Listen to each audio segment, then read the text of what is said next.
Welcome to YK network. నేను మీ అనుష. ఇప్పుడు AP రాజకీయాల్లో ఓ ఇంట్రెస్టింగ్ కాంట్రవర్సీ స్టోరీ నడుస్తోంది.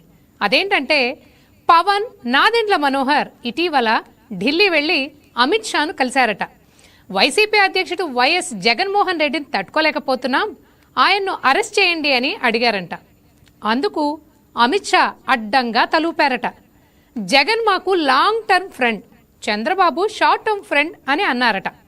పైగా చంద్రబాబు నమ్మదగ్గ వ్యక్తి కాదు, జగన్ నమ్మదగిన వ్యక్తి అని సర్టిఫికేట్ ఇచ్చారట. మీరు ఎంతైనా చెప్పండి, బీజేపీ మద్దతు జగన్కే అని ఖరాఖండిగా పవన్ మొహం మీదే చెప్పేశారట. ఇది కథ. ఈ విషయం ఎలా బయటకు వచ్చిందనే కదా అనుమానం. ప్రొఫెసర్ నాగేశ్వర్ ద్వారా ఓ ఛానల్లో ఈ టాప్ సీక్రెట్ బయటపెట్టారు. ఇంతవరకు బాగానే ఉంది. మరి అమిత్ షా, పవన్, నాదెండ్ల భేటీ గురించి నాగేశ్వర్కు ఎవరు చెప్పారంటే జనసేన కోర్ కమిటీ సభ్యుడట. ఇదే విషయం గురించి ఇప్పుడు రగడ జరుగుతోంది. దీనికి నాదెండ్ల మనోహర్ క్లారిటీ కూడా ఇచ్చారు. జగన్ గురించి అమిత్ షాతో అలాంటి సంభాషణ ఎప్పుడు జరగలేదని తేల్చేశారు. దీంతో ప్రొఫెసర్ సారు కట్టుకథ అల్లారని, ఢిల్లీ భేటీ అంటూ పులిహోర కలిపారని జన సైనికులు ఫైర్ అవుతున్నారు. తాజాగా ఆయనపై కేసు కూడా నమోదైంది.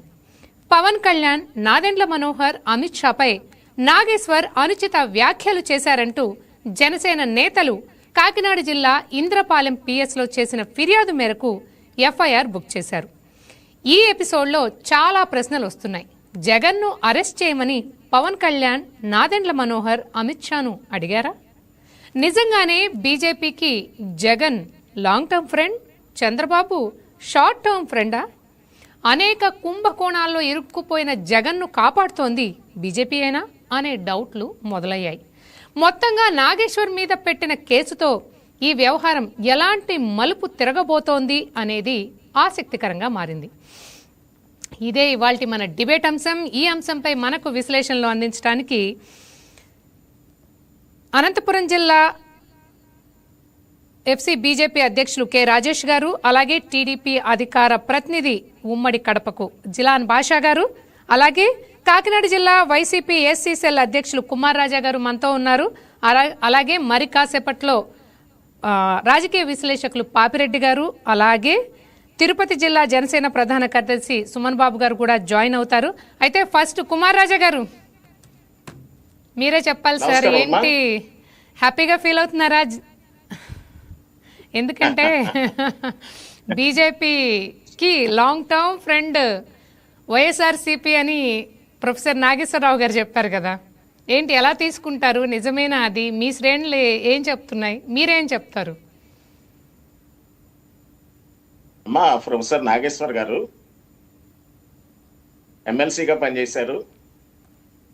ఇలాంటి విషయాల మీద, సామాజిక సమస్యల మీద రాజకీయ విశ్లేషణ చేస్తున్నటువంటి మేధావి, ఒక శాంటిటీ ఉన్నటువంటి వ్యక్తి. సమాజంలో అనేక సమస్యల మీద స్పందిస్తూ ఆయనకి అవగాహన వచ్చినటువంటి విషయాలన్నింటినీ కూడా ఆయన విశ్లేషిస్తూ మాట్లాడినటువంటి పరిస్థితులు ఎన్నో ఉన్నాయి. నాకు తెలిసి ప్రొఫెసర్ నాగేశ్వర్ గారు విశ్వసనీయమైన సమాచారం లేకుండా ఆయన అంత వేగ్గా మాట్లాడతాడని చెప్పేసి అని నేనైతే అనుకోను. ఏదో ఒక విషయం ఉండబట్టే ఆయన టీవీ ఛానల్లో ఎక్స్పోజ్ అయ్యారు. కాబట్టి ఈ విషయంలో మరింత లోతుగా వెళితే ప్రొఫెసర్ నాగేశ్వర్ గారికి ఆ సమాచారం ఎలా వచ్చింది, లేదా ప్రొఫెసర్ నాగేశ్వర్ గారు ఆ రకంగా మాట్లాడడానికి ఉన్నటువంటి బ్యాక్గ్రౌండ్ ఏంటి అనేటటువంటి విషయాలన్నీ కూడా రాబోయే కాలంలో బయటపడతాయి. ఎందుచేతనంటే ఆల్రెడీ జనసేన శ్రేణులు ఈరోజు కాకినాడ జిల్లా ఇంద్రపాలెం పిఎస్లో ఒక కేసు నమోదు చేశారు వారి మీద. అలాగే జనసేన శ్రేణులు రాష్ట్ర వ్యాప్తంగా కూడా కంప్లైంట్లు ఇవ్వచ్చు. దీని మీద స్పష్టమైనటువంటి సమాచారం లేకుండా ప్రొఫెసర్ నాగేశ్వర్ గారు అంత ఈజీగా ఒక నిబద్ధతతో కూడినటువంటి విషయాన్ని, ఒక నిగూఢమైనటువంటి విషయాన్ని ఆయన బయట పెట్టరు కదండి. కాబట్టి నాగేశ్వర్ గారు చెప్పిన దాంట్లో ఎంతో కొంత విశేషం లేకుండా ఆయన మాట్లాడరు. కాబట్టి ఈ విషయం మీద మనం ప్రొఫెసర్ నాగేశ్వర గారి యొక్క మాటల్ని కొద్దో గొప్ప విశ్వసించాల్సినటువంటి అవసరం ఉంది. ఎందుచేతంటే జగన్ గారు కుమార్ రాజా గారు ఏంటి కొద్దో గొప్ప నమ్మాలని చెప్తున్నారు? అమ్మ నేను చెప్పేది మొత్తం నమ్మండి లేదంటే మొత్తం నమ్మద్దు అనేటటువంటిది కాదు నా అభిప్రాయం. బట్ ఆయన ఒక విశేషమైనటువంటి వ్యక్తి, ఎమ్మెల్సీగా పనిచేసినటువంటి వ్యక్తి, రాజకీయ విశ్లేషణలన్నింటినీ కూడా మాట్లాడడానికి ఆయన సునిశ్చితమైనటువంటి మేధాశక్తిని ఉపయోగించి మాట్లాడేటటువంటి వ్యక్తి అంత తేలిగ్గా ఒక నిగూఢమైనటువంటి విషయాన్ని అంత తేలిగ్గా బయట పెడతారని మాత్రం నేను అనుకోను. కాబట్టి అమిత్ షా గారు లాంగ్ టర్మ్ ఫ్రెండ్ లేదంటే ఇన్స్టెంట్ ఫ్రెండ్ అని చెప్పడానికి కూడా కారణాలు ఉన్నాయి, రీజన్స్ ఉన్నాయి. 2019 నుంచి 2024 వరకు వైఎస్ఆర్ కాంగ్రెస్ పార్టీ బీజేపీతో అంటకాగింది, బీజేపీతో ఉంది. రాష్ట్రంలో అప్పుడు చంద్రబాబు నాయుడు గారు ప్రతిపక్షంలో ఉన్నారు. చంద్రబాబు నాయుడు గారు ఢిల్లీ వెళ్ళి అమిత్ షా గారి యొక్క ఇంటర్వ్యూ అడిగితే 3 రోజులు అక్కడ కూర్చొని ఇంటర్వ్యూ అడిగితే ఇంటర్వ్యూ ఇవ్వలేదు. ఒకసారి మనం గుర్తు చేసుకోవాలి. ప్రధానమంత్రి గారిని కలవడానికి అపాయింట్మెంట్ అడిగితే ఇవ్వలేదు. పాపం ఆయన చూసి చూసి చూసి వెనక్కి వచ్చేశారు చంద్రబాబు నాయుడు గారు. ఈవేళ ఉన్నటువంటి పరిస్థితుల్లో బీజేపీకి స్పష్టమైనటువంటి మెజార్టీ రాలేదు కాబట్టి రాజకీయాల్లో శాశ్వతంగా మిత్రులు ఉండరు, శాశ్వతంగా శత్రువులు ఉండరు.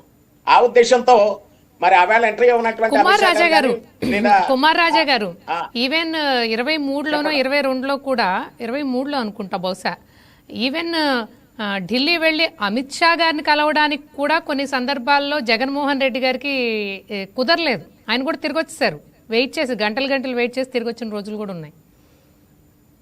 అవునండి, అయితే కావచ్చు. కానీ ఆవేళ బీజేపీ పార్టీ తోటి వైసీపీ ఉంది, మనందరికీ తెలిసినటువంటి విషయమే.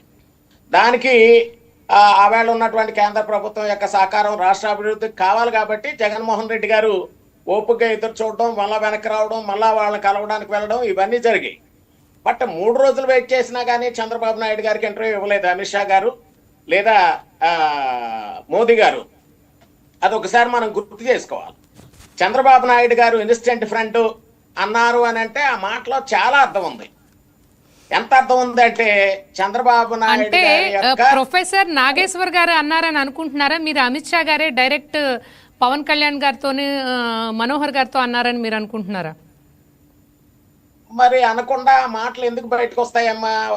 నాగేశ్వర్ గారు లాంటి మనిషి ఎందుకు బయట పెడతారు?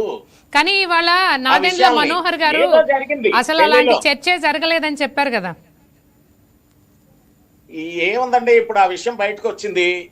బయటకు వచ్చిన తర్వాత కూటమిలో అపోహలు వచ్చేటటువంటి పరిస్థితులు ఏర్పడ్డాయి. కానీ ఇప్పుడు ప్రొఫెసర్ నాగేశ్వరరావు గారు ఏదైతే చెప్తున్నారో అక్కడ పవన్ కళ్యాణ్ గారు, కేంద్ర హోంమంత్రి అమిత్ షా గారు, అలాగే మనోహర్ గారు, నాదెండ్ల వాళ్ళ ముగ్గురే ఉంది. వాళ్ళ ముగ్గురులో ఒక వ్యక్తి బయటకు వచ్చి చెప్పారు అంటే మనం దాన్ని నమ్మాలా? ఎవరో చెప్పింది ఇంటరప్ట్ చేసుకొని చెప్పిన ప్రొఫెసర్ నాగేశ్వరరావు గారి మాటలు నమ్మాలంటారా? అమ్మా నేను మాట చెప్పనా, రాజకీయాల్లో ఏదైనా సాధ్యమే. అక్కడ జరిగి ఉండొచ్చు, ఇక్కడ ఉన్నటువంటి పరిస్థితులను బట్టి లేదనొచ్చు. దాన్ని ఎందుకు మనం నమ్మకూడదు? ఈవేళ మనోహర్ గారు మధ్యాహ్నం వారు ఇచ్చినటువంటి స్టేట్మెంట్లు అబ్బే అలాంటిది ఏం లేదు, ప్రొఫెసర్ నాగేశ్వర్ గారు చాలా మేధావి, ఆయన ఎందుకు ఇలాగన్నాడో మాకు అర్థం కావట్లేదు అని చెప్పేసి ఆయన ఖండించారు. సాధారణంగా మైక్ ముందు మాట్లాడేసి ఆ తర్వాత లేదు నా వ్యాఖ్యల్ని వక్రీకరించారనేటటువంటి మాటలు వింటూ ఉంటాం. అలాగేదో ట్విస్ట్ జరిగింది. ఆ ట్విస్ట్ ఏంటన్నది కాలం సమాధానం చెప్తుంది.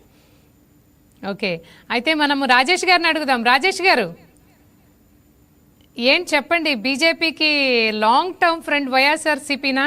ప్రొఫెసర్ నాగేశ్వరరావు గారు అన్న వ్యాఖ్యలను మీరు ఎలా చూస్తారు? మీ అభిప్రాయం ఏంటి? మీరేం జరుగుతుంది అనుకుంటున్నారు? మీకు మరియు ప్యానెల్లో ఉన్న పెద్దలందరికీ నమస్కారం. మనము చూస్తూనే ఉంటాం, ఏదో ఒక వివాదము ఏదో ఒకటి వైఎస్ఆర్సీపీ వాళ్ళు చేస్తూనే ఉంటారు. ప్రొఫెసర్ నాగేశ్వరరావు గారు మేధావే, ఎమ్మెల్సీగా పనిచేశారు. కానీ ఈ దిగుజారుడు తన మాటలు చాలా జుగుప్సాకరంగా ఉన్నాయి. వాళ్ళ చర్చలు జరుపుతున్నప్పుడు అమిత్ షా గారితో లేకపోతే కలవడానికి వెళ్ళినప్పుడు ఈయన వాళ్ళ వెంబడే ఉండి ఉన్నట్లు మాట్లాడే తీరు ఇది బాగలేదు. అక్కడ ఏ విషయం మీద పోయారు పవన్ కళ్యాణ్ గారు కానీ లేకపోతే నాదెండ్ల మనోహర్ గారు కానీ, ఈ రాష్ట్రంలో పరిస్థితులు లేకపోతే ఈ రాష్ట్రానికి ఏదైనా శాంతి భద్రతలు ఇంకా వేరే వేరే విషయాలు ఉంటాయి, అవి మాట్లాడిండొచ్చు. కానీ ఈయన నాగేశ్వరరావు కానీ ఎంటకు పెట్టకపోయినట్లు, ఈయన అన్ని చూసినట్లు, ఈయన అన్ని అక్కడ ఉండి వినినట్లు ఇక్కడ బయట ఈ విధంగా ప్రచారం చేయడం ఇది మంచి పద్ధతి కాదు. ఆయన ఒక మేధావి, మేము కాదనడం లే, కానీ లేనివి ఉన్నట్లు ఉన్నవి లేనట్లు ప్రచారం చేస్తే ఆయన క్రెడిబిలిటీ తగ్గుతాడు. ఆయన ఇంతవరకు క్రెడిబిలిటీగా ఎంతో సమర్థవంతంగా విశ్లేషణలు చేస్తున్నాడు. కానీ ఈ విషయంలో ఎందుకు అలా మాట్లాడుతున్నాడు ఆయన? మరి మేధావి ముసుగులో ఉండి ఇలాంటివి మాట్లాడితే ఏమన్నా ఇంకా రావాల్సిన పబ్లిసిటీనో లేకపోతే ఇంకోటో వస్తాయనో నేను అనుకుంటున్నాను. కానీ మేము మన పెద్దలు కుమార్ రాజా గారు అన్నట్లు మేము ఎప్పుడు వైసీపీతో లేము, వైసీపీతో కలిసి పోటీ చేయలేదు, వైసీపీకి మాకు ఎటువంటి సంబంధం లేదు. మేము ఎప్పుడూ ఒకటే చెప్తున్నాము, 1998-99 నుంచి తెలుగుదేశం పార్టీతోనే పొత్తు ఉంటే ఈ రాష్ట్రంలో తెలుగుదేశంతో. రాజేష్ గారు, ఈ రోజు అందరి ముందు ఉన్న క్వశ్చన్ ఏంటంటే, ప్రొఫెసర్ నాగేశ్వరరావు గారు చేసిన వ్యాఖ్యల తర్వాత కూడా ఏంటంటే, కుంభకోణాల్లో ఇరుక్కుపోయిన జగన్ గారిని కాపాడుతోంది కూడా బీజేపీనేనా? ఆయన ఇండైరెక్ట్ గా అదే చెప్తున్నారు. ఈ రోజు అందరిలో అదే క్వశ్చన్ కూడా, ప్రజలందరిలో కూడా. మేము అదే చెప్తున్నాం మేడం. మేము మా హయాంలో కేసు జరగలే, కాంగ్రెస్ ప్రభుత్వ హయాంలో ఆయన మీద ఈడీ కేసులు కానీ సిబిఐ కేసులు కానీ 16 నెలలు జైల్లో ఉండడం కానీ జరిగింది. ఆ తర్వాత కోర్టులో ఆయన ఇప్పటికీ దోషనో నిర్దోషణంగా తేలలేదు. కోర్టు ట్రయల్స్ జరుగుతున్నాయి. అవన్నీ జరిగినాక ఆయన దోష ఆయన తప్పు చేసినాడా తప్పు చేయలేదా ఆ షార్ట్ షీట్లను బట్టి ఆ సాక్ష్యాలను బట్టి బయటకు వస్తాయి. దాంట్లో తప్పు చేసింటే ఖచ్చితంగా ఆయన శిక్ష అనుభవిస్తాడు, శిక్షార్హుడు. ఈ చట్టం పని తన పని తాను చేసుకుపోతుంది. దాంట్లో మధ్యలో మాకేదో సంబంధం ఉన్నట్లు ఆయనతో మాకేం సంబంధము? ఇన్ని సంవత్సరాలు బీజేపీ పార్టీ స్థాపించి ఆయన పార్టీ స్థాపించి 15 సంవత్సరాలు అవుతుంది. మేము ఏ రోజు ఆయనతో అంటగాగలేదు, ఏ రోజు పొత్తు పెట్టుకోలేదు, ఆయనతో కలిసి పోటీ చేయలేదు. మేము 1998-99 నుంచి ఏ ఎలక్షన్ జరిగినా వెత్తు పెట్టుకుంటే ఒకవేళ తెలుగుదేశము, ఈ 2014 నుంచి జనసేనతో పెట్టుకున్నాము. అంతే తప్ప మేము తప్పు చేసిన వాళ్ళని వెనకేసుకొస్తామనేది ఏ విధంగా? అది రాజేష్ గారు ఇందాక కుమార్ రాజా గారు ఒక విషయం అన్నారు ఏంటంటే, అంత నిగూఢమైన విషయాన్ని అంత ఈజీగా నాగేశ్వరరావు గారు ఎటువంటి ఆధారం లేకుండా చెప్పరు అని అంటున్నారు ఆయన. అదే అదే అదే అదే అదే నేను చెప్తున్నా. ఈ ముగ్గురు మధ్యలో ఈ 4వ వ్యక్తి పోయినట్ల, ఈయన విన్నట్లు, ఈయన చర్చల్లో పాల్గొన్నట్లు ఇలాంటి దుష్ప్రచారాలు చేయడము ఆయన పెద్దరికానికి ఇది మంచిది కాదని నేను చెప్తున్నా. మేము వైసీపీ పార్టీతో అంటగాగే సమస్య లేదు. మాకు ఆ పార్టీ ఎంత దూరం పెడతామో అంతే దూరం పెడతాము. రాజకీయాలలో క్రిమినల్స్ లేకపోతే ఈడీ కేసుల్లోనూ 16 నెలలు జైలు శిక్ష జైల్లో ఉండి వచ్చిన వాళ్ళతో మేము పొత్తు పెట్టుకోవాల్సిన అవసరం లేదు. మాకు ఆయన అవసరం లేదు ఈ రాష్ట్రంలో కానీ దేశంలో కానీ. మేము ఎప్పుడు ఆయన మేము కలిసి ఏ ఎలక్షన్స్ చేయలేదు ఇంతవరకు. మాకెందుకండి అలాంటి వాళ్ళతో ఎన్నో అభియోగాలు? ఈరోజు కోర్టు చుట్టూ తిరిగే వ్యక్తి, ఈరోజు ప్రతి శుక్రవారం కోర్టుకు పోయే వ్యక్తితో మాకెందుకుంటాయండి సంబంధాలు? భారతీయ జనతా పార్టీ పారదర్శకంగా నిజాయితీగా పనిచేసే పార్టీ. మా దేశ నాయకుడు ఒకటే చెప్తాడు, ఈ దేశంలో తప్పు చేసిన వాళ్ళని శిక్షిస్తాము ఎవరినైనా కానీ. మా మీద ఎన్ని అవినీతి ఆరోపణలు వాళ్ళ మీద ఎన్ని ఉన్నా అవన్నీ రుజువు అయ్యేంత వరకు కోర్టులు చుట్టూ తిరగాల్సిందే. కోర్టులో శిక్ష పడుతుంది తప్పు చేసిన వాళ్ళకి. తప్పు చేయకపోతే బయటకు వస్తారు అంతే తప్ప మేము వాళ్ళకు మద్దతు తెలపడమో లేకపోతే అలాంటి వాళ్ళని మేము వెనకేసుకురావడమో మా భారతీయ జనతా పార్టీ మా నాయకులు. కానీ రాజేష్ గారు, అందరూ అనుకుంటుంది ఏంటంటే, బీజేపీ కేసులు పెట్టింది కాంగ్రెస్ కావచ్చు, కానీ ఆ తర్వాత అధికారంలోకి వచ్చింది బీజేపీ. అప్పటి నుంచి ఇప్పటి వరకు కూడా కంటిన్యూస్ గా అధికారంలో ఉన్న బీజేపీ ఎందుకు సీరియస్ గా తీసుకోవట్లేదు అనేదే ప్రజల ప్రశ్న. ఇప్పుడు అండి ఒక సిబిఐ దర్యాప్తు జరుగుతుంది, ఒక ఈడీ దర్యాప్తు జరుగుతుంది. అవి స్వయం ప్రతిపత్తి గల సంస్థలు, వాళ్ళు ఈ విచారణ జరుపుతున్నారు. ఈ రోజు కాకుంటే రేపు తప్పు చేసింటే తప్పించుకోలేరు. దాని మేము స్టాండ్ అయ్యాం. కానీ మేము లోపలికి వేయండి లేకపోతే వేయొద్దండి అనేది మేము ఎందుకు చెప్తాము? ఒక స్వయం ప్రతిపత్తి గల సంస్థకు మేము చెప్పాల్సిన అవసరం లేదు, మాకు అంత అవసరము లేదు. తప్పు చేసిన వాళ్ళు ఖచ్చితంగా శిక్ష అర్హులే, శిక్ష అనుభవిస్తారు. తప్పు చేయకపోతే బయటకు వస్తారు, దాంట్లో తప్పేముందండి? దీంట్లో మాకు అంటగట్టడము లేకపోతే మేమేదో వాళ్ళతో పొత్తు పెట్టుకున్నట్ల లేకపోతే వాళ్ళతో కలిసి పోటీ చేసినట్లు మాకు ఇప్పటికీ ఎప్పటికీ మిత్రపక్షము తెలుగుదేశము జనసేన. ఇంకా 15 సంవత్సరాలు మేము ఇలాగే కొనసాగుతాము. ఈ పొత్తు వికటించాలా, మేము ప్రయోజనం పొందాలా, మేము లబ్ధి పొందాలా అనే ఒకే ఒక దురాలోచనతో ఈ రోజు వైఎస్ఆర్సీపీ పనిచేస్తుంది. ఈ రోజు నాగేశ్వరరావు గారి మాటలు చాలా అసంబద్ధమయంగా ఉన్నాయి. ఆయన మీద ఉన్న ప్రజల్లో ఆయన మీద ఉన్న క్రెడిబిలిటీ తగ్గిపోతుంది ఈ మాటల వల్ల. మేము ఎందుకంటే ఒక మేధావి ఒక ఎమ్మెల్సీగా పనిచేశాడు, ఊరో మాట్లాడుకున్న విషయాలు నువ్వెలా చెప్తావు, నీకెలా తెలుస్తాయి, నీకెవరు చెప్పారు అనేది అతని దగ్గర సమాధానం లేదు. ఏది పడితే అది మాట్లాడి పబ్లిక్ లో హీరో కావాలా, నేను ప్రజలు మర్చిపోతున్నారు నన్ను, ప్రజల్లో నేను ఇట్లా మర్చిపోయే స్థితిలో ఇట్లాంటివి మాట్లాడితే నేను కానీ ఇది ఒక ఫేమ్ అయిపోతాను, ప్రచారం కలుగుతుంది సోషల్ మీడియాలో అనే ఒకే ఒక సంకల్పంతో ఆయన చేస్తున్నాడు. ఇది మంచి పద్ధతి కాదు. మాకు వైసీపీకి ఎటువంటి సంబంధం లేదు. మాకు మిత్రపక్షాలైన జనసేన గాని టీడీపీ కానీ ఇంకా బలంగా ఉంటాం, ఇంకా మా మైత్రి బలపడింది అని మేము చెప్తున్నాం. ఓకే రాజేష్ గారు. జిలాన్ బాషా గారు మీరు చెప్పండి. మీరు ఇందాక కుమార్ రాజా గారు చెప్పింది కూడా విన్నారు కదా. ఒకానొక టైంలో చంద్రబాబు గారు ప్రధానమంత్రిని కలవడానికి వెళితే 3 రోజులు కూడా అపాయింట్మెంట్ దొరక ఆయన తిరిగి వచ్చారు అని. కాబట్టే మేము అంటే ప్రొఫెసర్ నాగేశ్వరరావు గారు కూడా అదే ఉద్దేశంతో ఈ Chandrababu short term friend, YSRCP long term friend అని చెప్పడానికి కారణం కూడా అది కూడా అయి ఉండొచ్చు అని చెప్తున్నారు. దీనికి మీ సమాధానం ఏంటి? అలాగే నిజంగానే చంద్రబాబు గారు షార్ట్ టర్మ్ ఫ్రెండే అనుకుంటున్నారా మీరు బీజేపీకి? వైఎస్ఆర్ కాంగ్రెస్ పార్టీ ప్రతినిధి గారు చెప్తుంటూ మనకు అపాయింట్మెంట్ కోసం ఎదురు చూశారని చెప్పి ఆయన గతంని తెలియపరుస్తున్నారు. గతహ అని చెప్పి ఇవాళ తెలియపరుస్తున్నారు. మనం మొన్ననే చూసాం ఏ విధంగా భారతదేశ ప్రధాని మన చంద్రబాబు నాయుడు గారి నివాసంలో గంటకు పైగా గడిపారంటే అది నారా చంద్రబాబు నాయుడు గారికి ఉన్న దేశంలో గౌరవం అని చెప్పి ఆ భేటీనే మనకు చెబుతా ఉంది. కాబట్టి ఆయన ఎప్పుడో 3 రోజులు గడిపారు అని చెప్పి ఆయన గతాన్ని గుర్తు చేయడం అనేది అది అసంబద్ధం అని చెప్పి ఈ సందర్భంగా తెలియపరుస్తున్నాను. ఇక మనము డిబేట్ విషయానికి వస్తే ఈ యొక్క ప్రొఫెసర్ నాగేశ్వరరావు గారు అంటే ఈ రోజు తెలుగు సమాజంలో స్క్రీన్ మీద అత్యధికంగా మాట్లాడే వ్యక్తి, అత్యధికంగా లోతుగా విశ్లేషించే వ్యక్తి, దీర్ఘకాలికంగా మనకు విశ్లేషిస్తూ అనేక అంశాలను ఆయన సమాజంలో తెలుపుతా ఉంటారు. కాబట్టి ఆయన అంటే ఒక రకమైన గౌరవం ఉంటుంది, ఒక మేధావి అని చెప్పే అభిప్రాయం ప్రతి ఒక్కరిలో ఉంటుంది.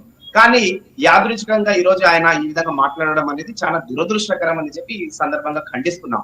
ఎందుకంటే ఆయన చెప్పిన మాటలు మనం గనక జాగ్రత్తగా పరిశీలిస్తే అక్కడ పవన్ కళ్యాణ్ గారు వెళ్ళి అమిత్ షా గారిని చెప్పినట్టు, అమిత్ షా గారు హితబోధించినట్టు ఇదంతా వ్యక్తులను మనం పక్కన పెట్టేస్తే, పవన్ కళ్యాణ్ గారు, జగన్మోహన్ రెడ్డి గారు అనే వ్యక్తులను మనం పక్కన పెట్టేస్తే ఆయన గారు అంత మేధావి చెప్పిన మాటలు ఒకసారి మనం క్షుణ్ణంగా పరిశీలిస్తే ఒక దేశ హోంమంత్రికి ఒక వ్యక్తిని అరెస్ట్ చేసేంత అధికారం ఈ భారత రాజ్యాంగం కల్పించిందా అని వాళ్ళ ప్రశ్న లేవలెత్తుతున్నాం. కాబట్టి ఒక మేధావికి, ఒక ఎమ్మెల్సీగా పనిచేసిన వ్యక్తికి, ఒక ప్రొఫెసర్ కు ఈ మాత్రం తెలవదా, ఈ మాత్రం ఇంకిత జ్ఞానం లేదా అని చెప్పి ఈ రోజు సమాజం ప్రశ్నిస్తా ఉంది.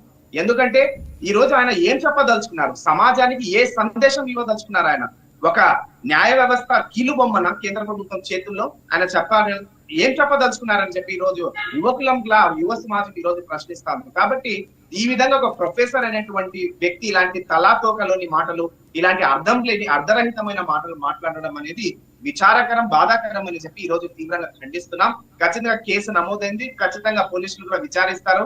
ఎందుకు ఈ విధంగా మాట్లాడారు, ఏమైనా ఒత్తిళ్లు ఈ వైఎస్ఆర్ కాంగ్రెస్ పార్టీ నాయకులు ఆయన మీద తెచ్చారా, ఎక్కడ ఆయనకు టెంప్ట్ అయ్యారు, ఎందుకు ఈ విధంగా జరిగింది అనేది ఇది జాగ్రత్తగా మనం పరిశీలించాలి. ఎందుకంటే మనం చూసాం ఏ విధంగా సిజేఐ గారు ఒక్క మాట మనకు టంగ్ స్లిప్ అయితే ఏ విధంగా ఈ రోజు కాక్రోచ్ జనతా పార్టీ అని చెప్పి యువకుల్లో ఒక ఉత్సాహం, యువకుల్లో ఒక నిత్యజాన్ని నింపుతా ఉంది. కాబట్టి ఇలాంటి మేధావులు, ఇలాంటి విశ్లేషకులు ఈ విధంగా మన యొక్క వ్యవస్థలను కించపరిచే విధంగా భావ ప్రకటన స్వేచ్ఛ ఉంది కదా అని చెప్పేసి ఈ విధంగా మాట్లాడడం అనేది అసమంజసం అని చెప్పి ఈ సందర్భంగా తెలియపరుస్తున్నాను. ఖచ్చితంగా వాళ్ళు చెప్పిన మాటలను వెనక్కి తీసుకోవాలని చెప్పి డిమాండ్ కూడా చేస్తున్నామమ్మా. కాబట్టి long term friend, short term friend ఒకసారి మనం గనక చూసుకుంటే వైఎస్ఆర్ కాంగ్రెస్ పార్టీ ఎప్పుడు కూడా భారతీయ జనతా పార్టీకి 1 సైడెడ్ లవ్ చేస్తా ఉంది. వాళ్లకు కేసుల భయం పట్టుకుంది. ఈ రోజు భారతీయ జనతా పార్టీనే కాదు, ఏ ప్రభుత్వం మనకు పవర్ లో ఉన్నా కూడా రాష్ట్ర యొక్క పరిస్థితులు అందరూ కూడా తాకట్టు పెట్టే పార్టీ వైఎస్ఆర్ కాంగ్రెస్ పార్టీ. కాబట్టి వాళ్లకు రాష్ట్ర ప్రయోజనాలు ముఖ్యం కాదు, వాళ్ళ కేసులే ముఖ్యం. కాబట్టి ఈ రోజు భారతీయ జనతా పార్టీ పవర్ లో ఉంది కాబట్టి మోకరిల్లడం వాళ్ళకు అలవాటుగా మారింది. కాబట్టి long term friend, ever term friend ఖచ్చితంగా భారతీయ జనతా పార్టీకు తెలుగుదేశం పార్టీని అని చెప్పి ఈ రోజు కుండల బద్ది కొడుతున్నాము.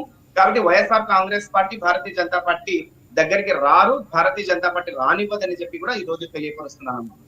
కుమార్ రాజా గారు, జిలాన్ బాషా గారు మాట్లాడింది విన్నారు, అలాగే రాజేష్ గారు మాట్లాడింది విన్నారు.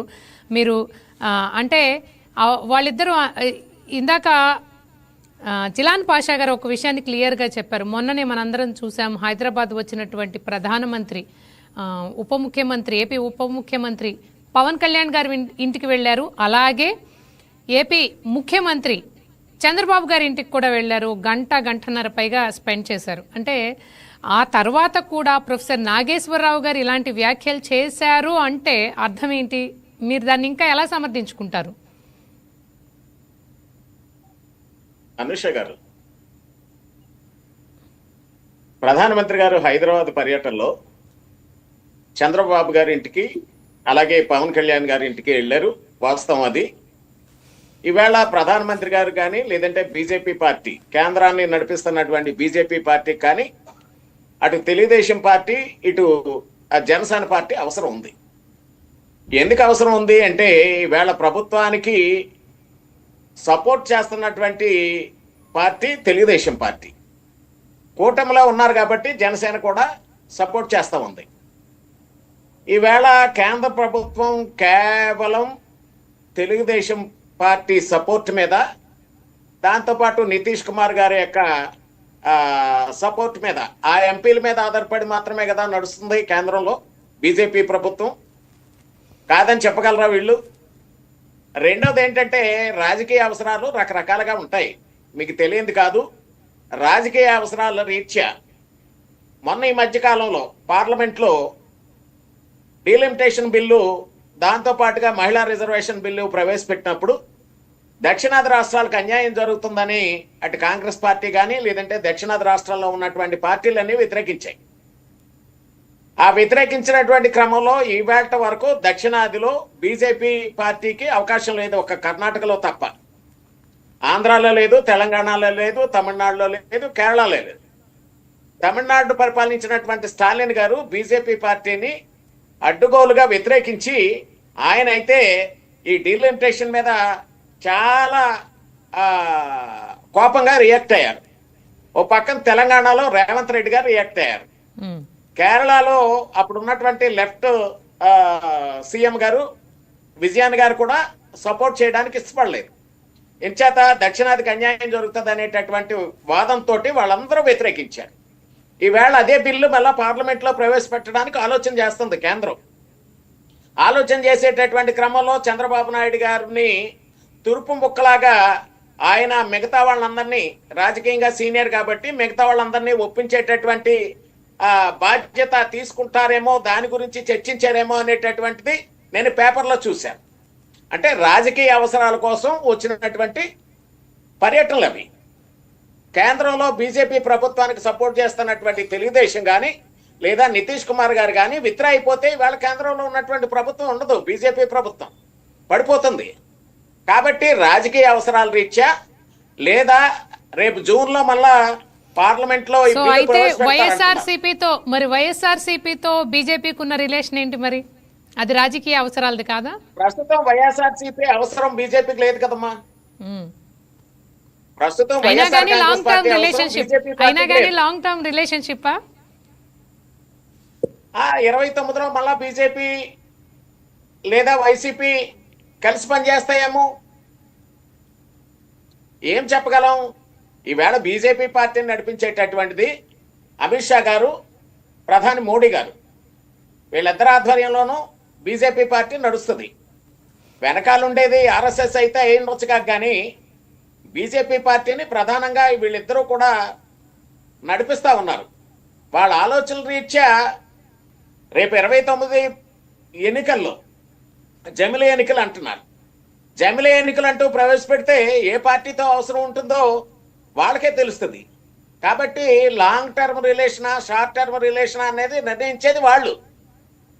కాబట్టి మోడీ గారు ప్రధానమంత్రి గారు హోదాలో చంద్రబాబు నాయుడు గారి ఇంటికి వచ్చినా, పవన్ కళ్యాణ్ గారి ఇంటికి వచ్చినా, ఇకపోతే పవన్ కళ్యాణ్ గారిని ఒక తుర్పు ముక్కగా వాడుకోవడానికి బీజేపీ ఆలోచన చేస్తూ ఉంది, మనందరికీ తెలిసిందే. కాబట్టి ఆయన పవన్ కళ్యాణ్ గారు ముందేమో చెగువేరా అన్నారు, తర్వాత ఇంకోటి అన్నారు, ఇప్పుడేమో సనాతన ధర్మం అంటున్నారు. కారణం ఏంటంటే వెనకాల ఉన్నటువంటి బీజేపీ పార్టీ పవన్ కళ్యాణ్ గారి ద్వారా దక్షిణాదిలో ఈ సనాతన ధర్మం అంటూ మెల్లమెల్లగా దక్షిణాదిలో అవకాశాల కోసం ఎదురు చూడడంలో భాగంగానే పవన్ కళ్యాణ్ గారు వీళ్ళిద్దరికి పరామర్శించడానికి సంబంధించి ఏదో ఒక సందర్భం పవన్ కళ్యాణ్ గారు ఆపరేషన్ చేయించుకున్నారు, ఆ సందర్భంగా వారిని కలిశారు.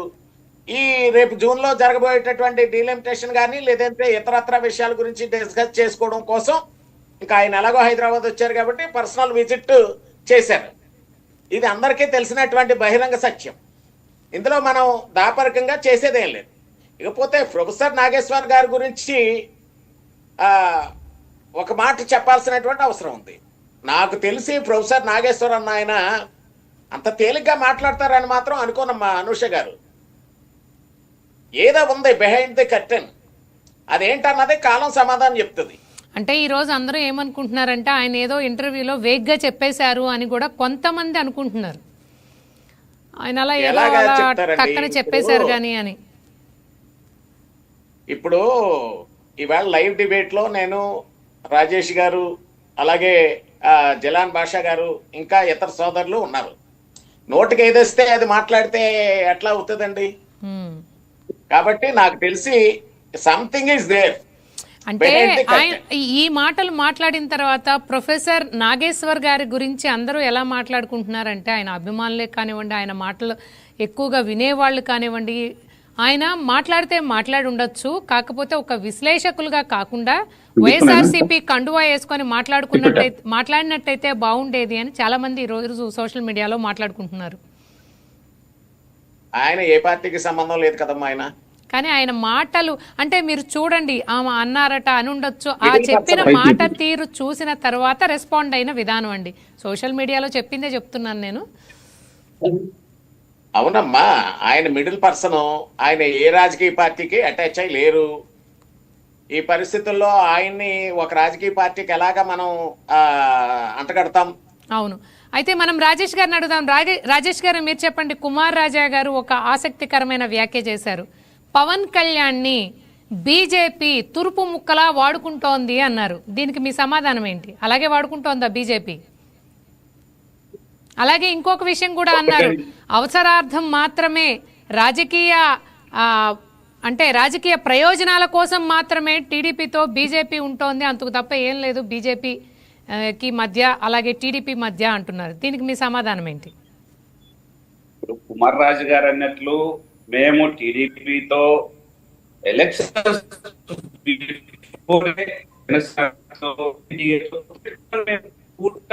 ఇక్కడ ఎన్డీఏ ప్రభుత్వాన్ని ఏర్పాటు చేయాలనే గొప్ప సంకల్పంతో పొత్తు పెట్టుకున్నాం. ఎలక్షన్స్ అయిపోయిన తర్వాత మేము పొత్తు పెట్టుకోలేదు కుమార్ రాజా గారు. ఇవి మేము కలిసికట్టుగా పోటీ చేయాలా, కలిసికట్టుగా ఈ రాష్ట్రంలో గాని దేశంలో గాని ప్రభుత్వాన్ని ఏర్పాటు చేయాలనేది మేము ఆ విధంగానే మేము పొత్తులు పెట్టుకున్నాం. మాకు 2014లో పూర్తి మెజార్టీ వచ్చింది, అయినా మా మిత్రపక్షాలను ఎక్కడ మేము తక్కువ చేయలేదు, వాళ్ళకి మంత్రి పదవులు ఇవ్వకపోలేదు.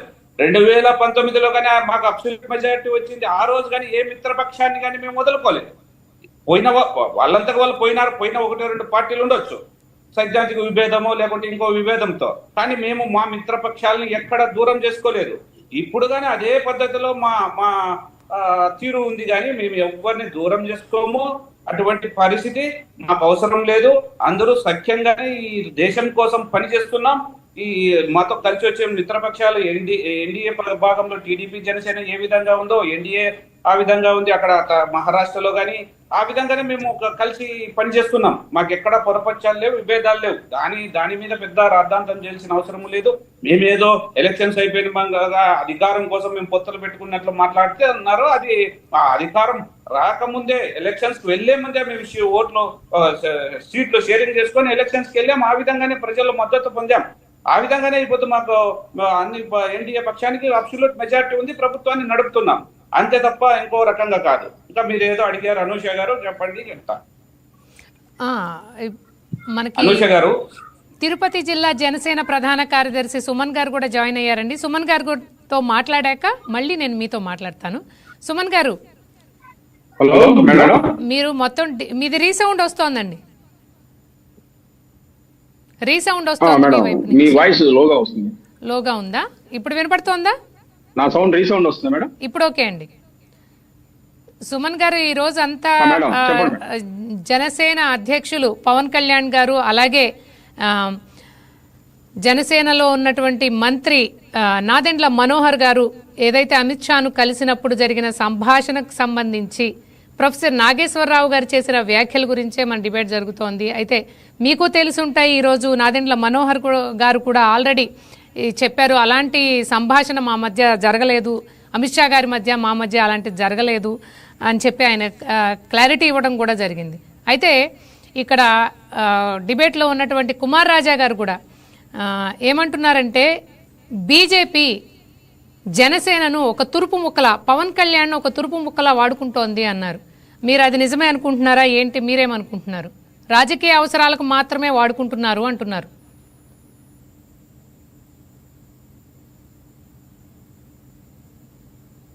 సుమన్ గారు, మీ మాట వినిపించట్లేదు. వైకేటీవీ ప్రేక్షకులందరికీ నా నమస్కారాలు. చెప్పండి. నా వాయిస్ క్లారిటీగా ఉందా? ఉంది సార్, ఉంది, చెప్పండి.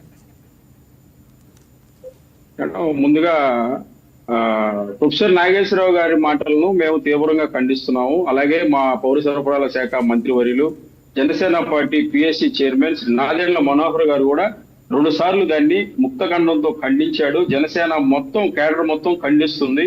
ఆ ప్రొఫెసర్ నాగేశ్వరరావు గారు అంటే నిన్నటి వరకు మాకు ఒక గౌరవం, ఒక విలువ అనేది ఉండేది మేడం. ఇప్పుడు ఆయన ప్రూఫ్లెస్ మాటలన్నీ మాట్లాడుతూ ఇలాగా చాలా చిన్నతనంగా వ్యవహరించడం ఎందుకు చేస్తున్నాడో, ఎవరు చేపిస్తున్నారో, ఆయనకి ఏమి లబ్ధి కోసం ఈ మాటలు మాట్లాడాల్సి వస్తుంది అయితే మాకైతే అర్థం కావట్లేదు మేడం. మేమైతే నాగేశ్వరరావు గారి మాటలను తీవ్రంగా ఖండిస్తూ ఈ మాటల్ని తక్షణమే వెనక్కి తీసుకోవాలని, మా అధినేతకు క్షమాపణ చెప్పాలని మేము డిమాండ్ చేస్తున్నాం మేడం. లేని పక్షాన మేము దీన్ని చాలా తీవ్ర స్థాయిలో తీసుకొని వెళ్ళే ఛాన్సెస్ అయితే రాష్ట్ర వ్యాప్తంగా ఉంది మేడం. ఎక్కడికక్కడ మా పవన్ కళ్యాణ్ గారిని ఎవరు పడితే వాళ్ళు నోటికి ఏదొస్తే అది, ఎంత మాట అంటే అంత మాట అనేసి ఒకేసారి ఫేమస్, అంటే వాళ్ళకి ఏదైనా వాళ్ళు ఆశిచ్చి ఏదైనా మాట్లాడతారేమో తెలియదు మేడం.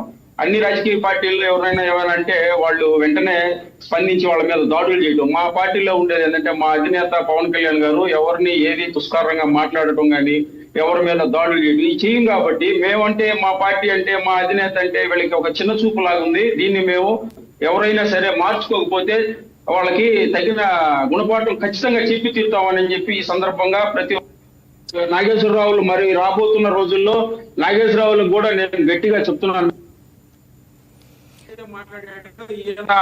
పోయి ఆడ స్కూల్ కింద ఏమైనా ఉండి వాళ్ళు మాట్లాడుకుంటుంటే ఈయన విన్నాడా? ఎందుకు ఇలాంటి ఆరోపణలు, ప్రూఫ్స్ లెస్ మాటలు ఎందుకు మాట్లాడతారు? ఇలాంటి ఆరోపణలు ఎందుకు చేయాల్సి వచ్చింది? ఆయన చెప్పింది ఏంటంటే, నాగేశ్వరరావు గారు కూడా ఏం చెప్పారంటే, సుమన్ గారు, జనసేన కోర్ కమిటీలో ఉన్న వ్యక్తి చెప్పిన సోర్స్ ద్వారానే నేను మాట్లాడుతున్నాను అన్నాడు ఆయన. మా పార్టీకి కోర్ కమిటీ లేదు మేడం, పిఎస్సి ఉంది మేడం, పార్టీ రాజకీయ వ్యవహారాల కమిటీ ఉంది. ఆయనకి ఎవరు ఆ కోర్ కమిటీ పర్సన్ ఎవరు? అసలు ఈయనకి కోర్ కమిటీలో ఓ కోర్ కమిటీ అనేది లేదు. మాకు ఓన్లీ రాజకీయ వ్యవహారాల కమిటీ, దానికి చైర్మన్ వచ్చేసి నాదెండ్ల మనోహర్ గారు. ఈయనకి ఎవరు చెప్పారు? ఆ మహానుభావుడి పేరు చెప్తే అసలు ఆయన జనసేనలో ఉన్నాడా, లేదా పక్క పార్టీ కోర్ కమిటీ పర్సనా? ఈయనకి ఎందుకు చెప్పాడు? ఈయన ఒక్కడికే ఎందుకు చెప్పాడు? ఈయనకి చెప్పిన దాని వల్ల ఆయన మీడియాలో మాట్లాడాలని ఆయన ఉద్దేశం, ఏ ఉద్దేశంతో చెప్పాడనే ఉద్దేశం మాకు తెలియాలా? దీన్నైతే మేము తీవ్రంగా ఖండిస్తున్నాము. మా పవన్ కళ్యాణ్ గారు ఏ అవినీతి మచ్చ లేని, రాజకీయాలలో ఏ ఒక్క అవినీతి మచ్చ లేని ఏకైక రాజకీయ నాయకుడు మా పవన్ కళ్యాణ్ గారండి. ఆయన కోట్ల రూపాయలను తృణప్రాయంలో పేదలకు కానీ ప్రజలకు కానీ పంచిపెట్టేటటువంటి మహానుభావుడు ఆయన పోయి ఒక జగన్మోహన్ రెడ్డిని మీరు అరెస్ట్ చేయాలి, నిన్న మొన్నటి దాకా ఆయనకి హెల్త్ బాగలేక సర్జరీ చేయించుకొని సాక్షాత్తు దేశ ప్రధాని ఆయన ఇంటికి వచ్చి పరామర్శించిపోతే ఇప్పుడు నాదెండ్ల మనోహర్ సార్తో ఈయన ఢిల్లీకి వెళ్ళి అమిత్ షా గారితో కలవడం జరిగింది. ఇది ఎప్పుడు ఈయన స్కూల్ కింద లేకపోతే ఆ పక్క సందులో నక్కి చూసి ఆయన దీన్ని మనకి చెప్పడం, ఈ మీడియాలో ఈ విధంగా బహిర్గతం చేయడం, తప్పుడు ఆరోపణలు చేయడం ఎప్పుడు జరిగింది అనేది మనకి తెలియాలి మేడం. ఇలాంటి తప్పుడు ఆరోపణలు చేస్తే నాగేశ్వరరావు గారికి ఇంకొకసారి జాగ్రత్తగా ఉండాలని, ఆయన చాలా గౌరవం విలువలు నిన్నటిదాకా ఆయన అంటే మాకు ఆయన చాలా చక్కటి విశ్లేషణ ఇస్తాడని, కానీ ఎందుకు ఆయన కూడా అందరిలాగానే వక్ర బుద్ధి చూపిస్తున్నాడు మేడం. ఎప్పుడు జరిగింది? నిన్నటిదాకా దేశ ప్రధాని వచ్చి పవన్ కళ్యాణ్ గారిని పరామర్శించిపోయే ఎక్కడైనా ఉందా మేడం? మనం గతంలో డిబేట్ లో కూడా మాట్లాడుకున్నాం విజయ్ గారి సందర్భంలో. విజయ్ గారి సీఎం అయితే అయ్యాడు, మా ఉప ముఖ్యమంత్రి గారిని దేశ ప్రధాని వచ్చి పలకరించి గౌరవించిపోయాడు మేడం మాకు. అలాంటి పవన్ కళ్యాణ్ గారు ఒక వ్యక్తిని అరెస్ట్ చేయాలని చెప్పాల్సినంత ఇలాంటి నీచమైన రాజకీయాలు జనసేన పార్టీ ముఖ్యంగా మా అధినేత పవన్ కళ్యాణ్ గారు చేయడు మేడం. ఇది విషయం. అలాగే అంటే రాజేష్ గారు ఏంటో చెప్పబోతున్నారు, మీరు చెప్పండి.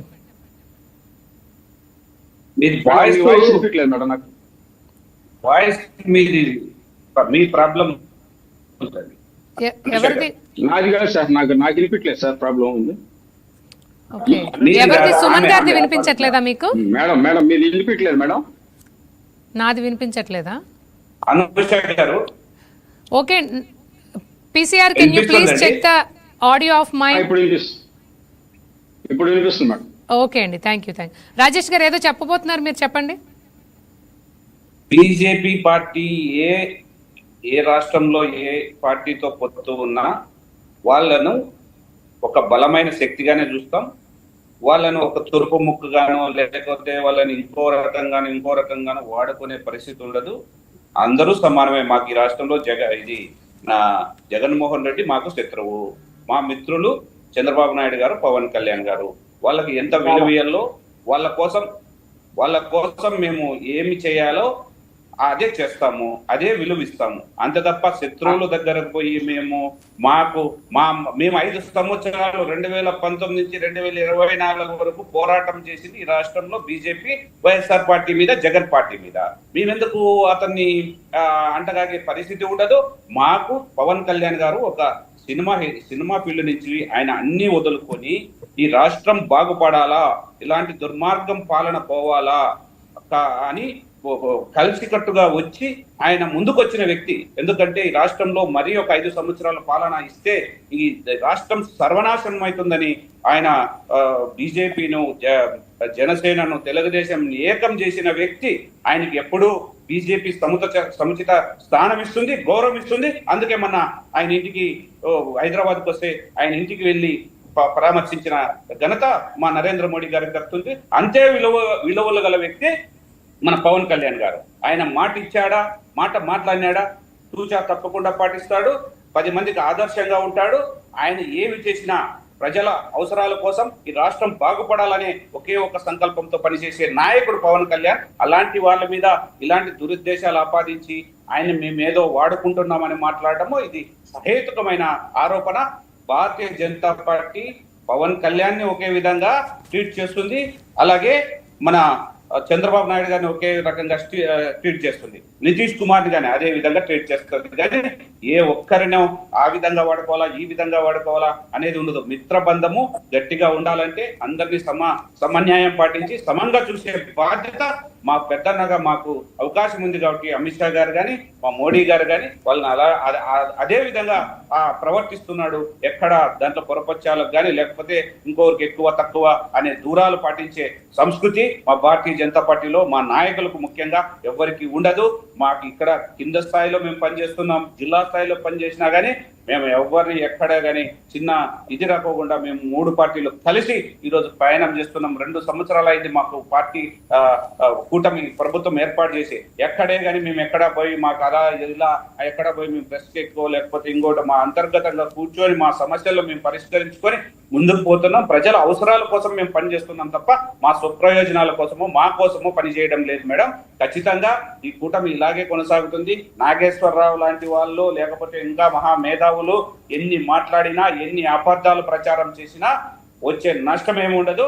ఖచ్చితంగా మేము కానీ, జన సైనికులు కానీ, టీడీపీ కానీ దీని మీద సీరియస్ గా ఉంటాం.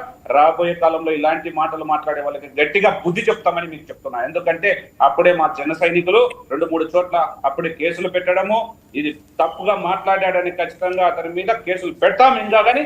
ఎందుకంటే ఇలాంటి మాటలు మాట్లాడకూడదు, ఏదైనా వాళ్ళకి తెలిసి విషయాలు మాట్లాడకూడదు. Okay madam. ఓకే సుమన్ గారు చెప్పండి, ఏదో మీరు మాట్లాడబోతున్నారు. మేడం ఇందాక ఎవరో ఏదో ముక్క అన్నారు, ఎవరు మేడం అనింది? నాకు అది అర్థం కాలేదు. ఎవరు ఆయన అనిన పెద్ద మనిషి ఎవరో ముక్క జనసేనని ఏదో తురుపు ముక్క అంది కుమార్ రాజా గారు అండి. కుమార్ రాజా గారు ఉన్నారా డిబేట్? ఉన్నారండి, ఉన్నారు పెద్ద ఆయన. ఆయన కుమార్ రాజా గారు చెప్పండి మేడం. ఎస్ఎస్ఎల్ అధ్యక్షులు. చెప్పండి. కుమార్ రాజా గారు ఆ ముక్కే ఈ రోజు కూటమిని కలిపి అక్కడ ప్రధానమంత్రి గారికి ఒక విలువని, ఇక్కడ చంద్రబాబు నాయుడు గారికి ఒక గౌరవాన్ని తీసుకురావడానికి కారణమైంది. ముక్కలు అవి ఇవి అనే గతంలో కొన్ని పార్టీలు కనుమరుగైపోయి 11 సీట్లకు పరిమితమైనవి అని చెప్పి, సార్ మీరు దయచేసి గుర్తు పెట్టుకోవాలా. ఇకనైనా ఇటువంటి ధోరణిలు మార్చుకోకపోతే ఒక మహాశక్తిగా జనసేన ఈ టీడీపీ బీజేపీ కూటమి అనేది ఇక్కడ మనకి కనిపిస్తుంది. ఈ రోజు రాష్ట్రంలో అనేకమైన పెట్టుబడులు అయితే వస్తున్నాయి. రాష్ట్రం ఇంకొక 10 సంవత్సరాలు చూస్తే విని ఎరుగని రీతిలో డెవలప్మెంట్ కి నోచుకొని ఉందండి. ఈ అభివృద్ధిని చూడలేక కొంతమంది అవివేకులు, మేధావులు, లేకపోతే వాళ్ళు ఏమనాలో, లేకపోతే కూటమిలో చిచ్చు పెట్టాలనో ఏమో సార్. కుమార్ రాజా సార్ మీరు చెప్పేది దయచేసి మీరు మారాలి. ఈ ముక్కలు గిక్కలు టౌన్లు ఇవన్నీ మనకు వద్దు సార్. పవన్ కళ్యాణ్ గారు దేశ రాజకీయాల్లో, రాష్ట్ర రాజకీయాల్లో ఒక మహాశక్తి అండి. సాక్షాత్తు ప్రధానమంత్రి గారు హైదరాబాద్ ఆయన నివాసానికి వచ్చి పరామర్శించిపోయాడంటే ఆయన ముక్కని మీరు ఎలాగ అంటారో నాకైతే అర్థం కావట్లేదు. మీరు ఎందుకు ఆ మాట అనాల్సి వచ్చిందో మీరు కూడా మరొక తురుపు ముక్క అనేది ఒక సామెత అండి. తురుపు ముక్క అనేది సామెత. ఎవరన్నంటారంటే ఒక వ్యక్తి సమాజానికి లేదంటే పార్టీకి వ్యక్తులకి ఉపయోగపడతాడు అనుకుంటే అతన్ని కీర్తించడానికి తురుపు ముక్క అంటారు. అంతేనా? ఓకే, తప్పుగా ఏమీ కాదంటే అదేదో తీసి పారేసేలా మాట ఏమో అనుకున్నారేమో నేను అంటే సుమన్ గారు ఆయన ఏమన్నారంటే బీజేపీ పవన్ కళ్యాణ్ అవసరార్థం వాడుకుంటోంది, అంతకు మించి వాళ్ళిద్దరి మధ్య ఏం లేదు, అవసరం ఉంది కాబట్టి వాడుకుంటున్నారని చెప్తున్నారు ఆయన. మేడం సారు చాలా పెద్ద ఆయన, నాకు మించి చాలా వయసులో పెద్దవారు. ఆ మాట ఎలా అన్నారో నాకైతే అర్థం కావట్లేదు. అంతే కదా కుమార్ రాజా గారు మీరు అన్నది. దేశ ప్రధానమంత్రి పవన్ కళ్యాణ్ గారు, ప్రధానమంత్రి గారు ఈ పవన్ కళ్యాణ్ గారు ఇంటికి వస్తే మీరు ఎలాగండి ఆ మాట అంటారు? ఎక్కడైనా ఏదైనా రాష్ట్రంలో బీజేపీ 2024లో జరిగినటువంటి ఎన్నికల్లో స్పష్టమైన మెజార్టీ వచ్చిందండి. మ్యాజిక్ ఫిగర్ వచ్చిందా? అదే సార్, ఇప్పుడు మన టాపిక్ ఏంది?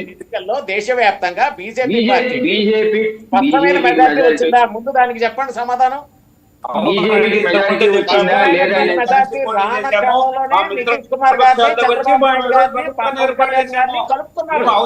అవసరాలు మాకు ఎలక్షన్స్ అయిపోయినాక మేము పెట్టుకోలేదన్నా కుమార్ రాజన్న. ఎలక్షన్స్ అయిపోయినాక మేము ఎవరితో పొత్తులు పెట్టుకోవాలి, అర్హులు చాచలేదు. ఎలక్షన్స్ ముందే, ఎలక్షన్స్ ప్రీ పోల్ ముందే మేము పొత్తులు పెట్టుకోవద్దు ప్రభుత్వాన్ని ఏర్పాటు చేశాము. తర్వాత 2014-15 బీజేపీ పార్టీకి పూర్తి మెజార్టీ వచ్చింది. 2019-24 మెజార్టీ వచ్చింది. ఆ వేళ కూటమి లేదు. 2024-29కి సంబంధించి 24లో జరిగిన ఎన్నికల్లో దేశవ్యాప్తంగా బీజేపీ పార్టీ మ్యాజిక్ ఫిగర్ ని అందుకోలేకపోయింది. దాన్ని అంగీకరిస్తారా? అవునండి, మేము మ్యాజిక్ ఫిగర్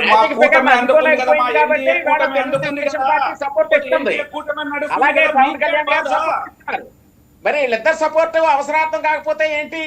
దీన్ని రాజకీయ బిఫోర్ పొత్తు పెట్టుకొని ఎలక్షన్స్ కి వెళ్ళాము అన్నా కుమార్ రాజా అన్న. మేము ఎలక్షన్ తర్వాత పొత్తు పెట్టుకోలేదు, ఎలక్షన్స్ బిఫోర్ పొత్తు పెట్టుకొని మేము దీనిలోకి వెళ్తే మీకెందుకన్నా బాధ? అమ్మా నేను ఒక మాట చెప్పనా రాజేష్ తమ్ముడు, ఇదే చంద్రబాబు నాయుడు గారు గతంలో కాంగ్రెస్ పార్టీతో పొత్తు పెట్టుకున్నారు. బీజేపీ పార్టీ వ్యతిరేకంగా కాంగ్రెస్ పార్టీ పొత్తు పెట్టుకుంటే తప్పుందా సార్? పొత్తులు అనేక అవసరాల నిమిత్తం, రాష్ట్ర ప్రయోజనాల నిమిత్తం పొత్తులు పెట్టుకోవడం సహజమే. పొత్తులు పెట్టుకుంటే తప్పేంది సార్? మేడం గారు టాపిక్ ఏందో చెప్పండి సార్కి, దాని మీద మాట్లాడదాం. టాపిక్ డైవర్ట్ అవుతుంది సార్. డైవర్ట్ ఏం అవ్వలేదు, ఆయన అన్న దానిలో తప్పేముందిలేండి. అంటే మనం ఈ రోజు లేదు, ఆయన అన్న దానిలో తప్పేం లేదు. ఎందుకంటే ఈ రోజు మనం మాట్లాడుకుంటుందే ఏంటి, ఏదైతే పవన్ కళ్యాణ్ గారు అలాగే నాదెండ్ల మనోహర్ గారు కేంద్ర హోంమంత్రి అమిత్ షాను కలిసి మేము జగన్ ని తట్టుకోలేకపోతున్నాం, ఆయన అరెస్ట్ చేయండి అని అడిగితే అప్పుడు అమిత్ షా గారు అన్న రియాక్షన్ ఏంటి, జగన్తో మాకు లాంగ్ టర్మ్ రిలేషన్షిప్ ఉంది, చంద్రబాబుతో మాది షార్ట్ టర్మ్ రిలేషన్షిప్ అని కదా ఆయన అన్నారని ప్రొఫెసర్ నాగేశ్వరరావు గారు చెప్పారు. దీనికి నేను నాగేశ్వరరావు గారికి దేశంలో రాష్ట్రంలో ఉన్న అపర మేధావులందరికీ ఒకటే ఒక జవాబు చెప్పదలుచుకున్నాను మేడం. బాగా వినండి, వాళ్ళకు కూడా వినిపించండి.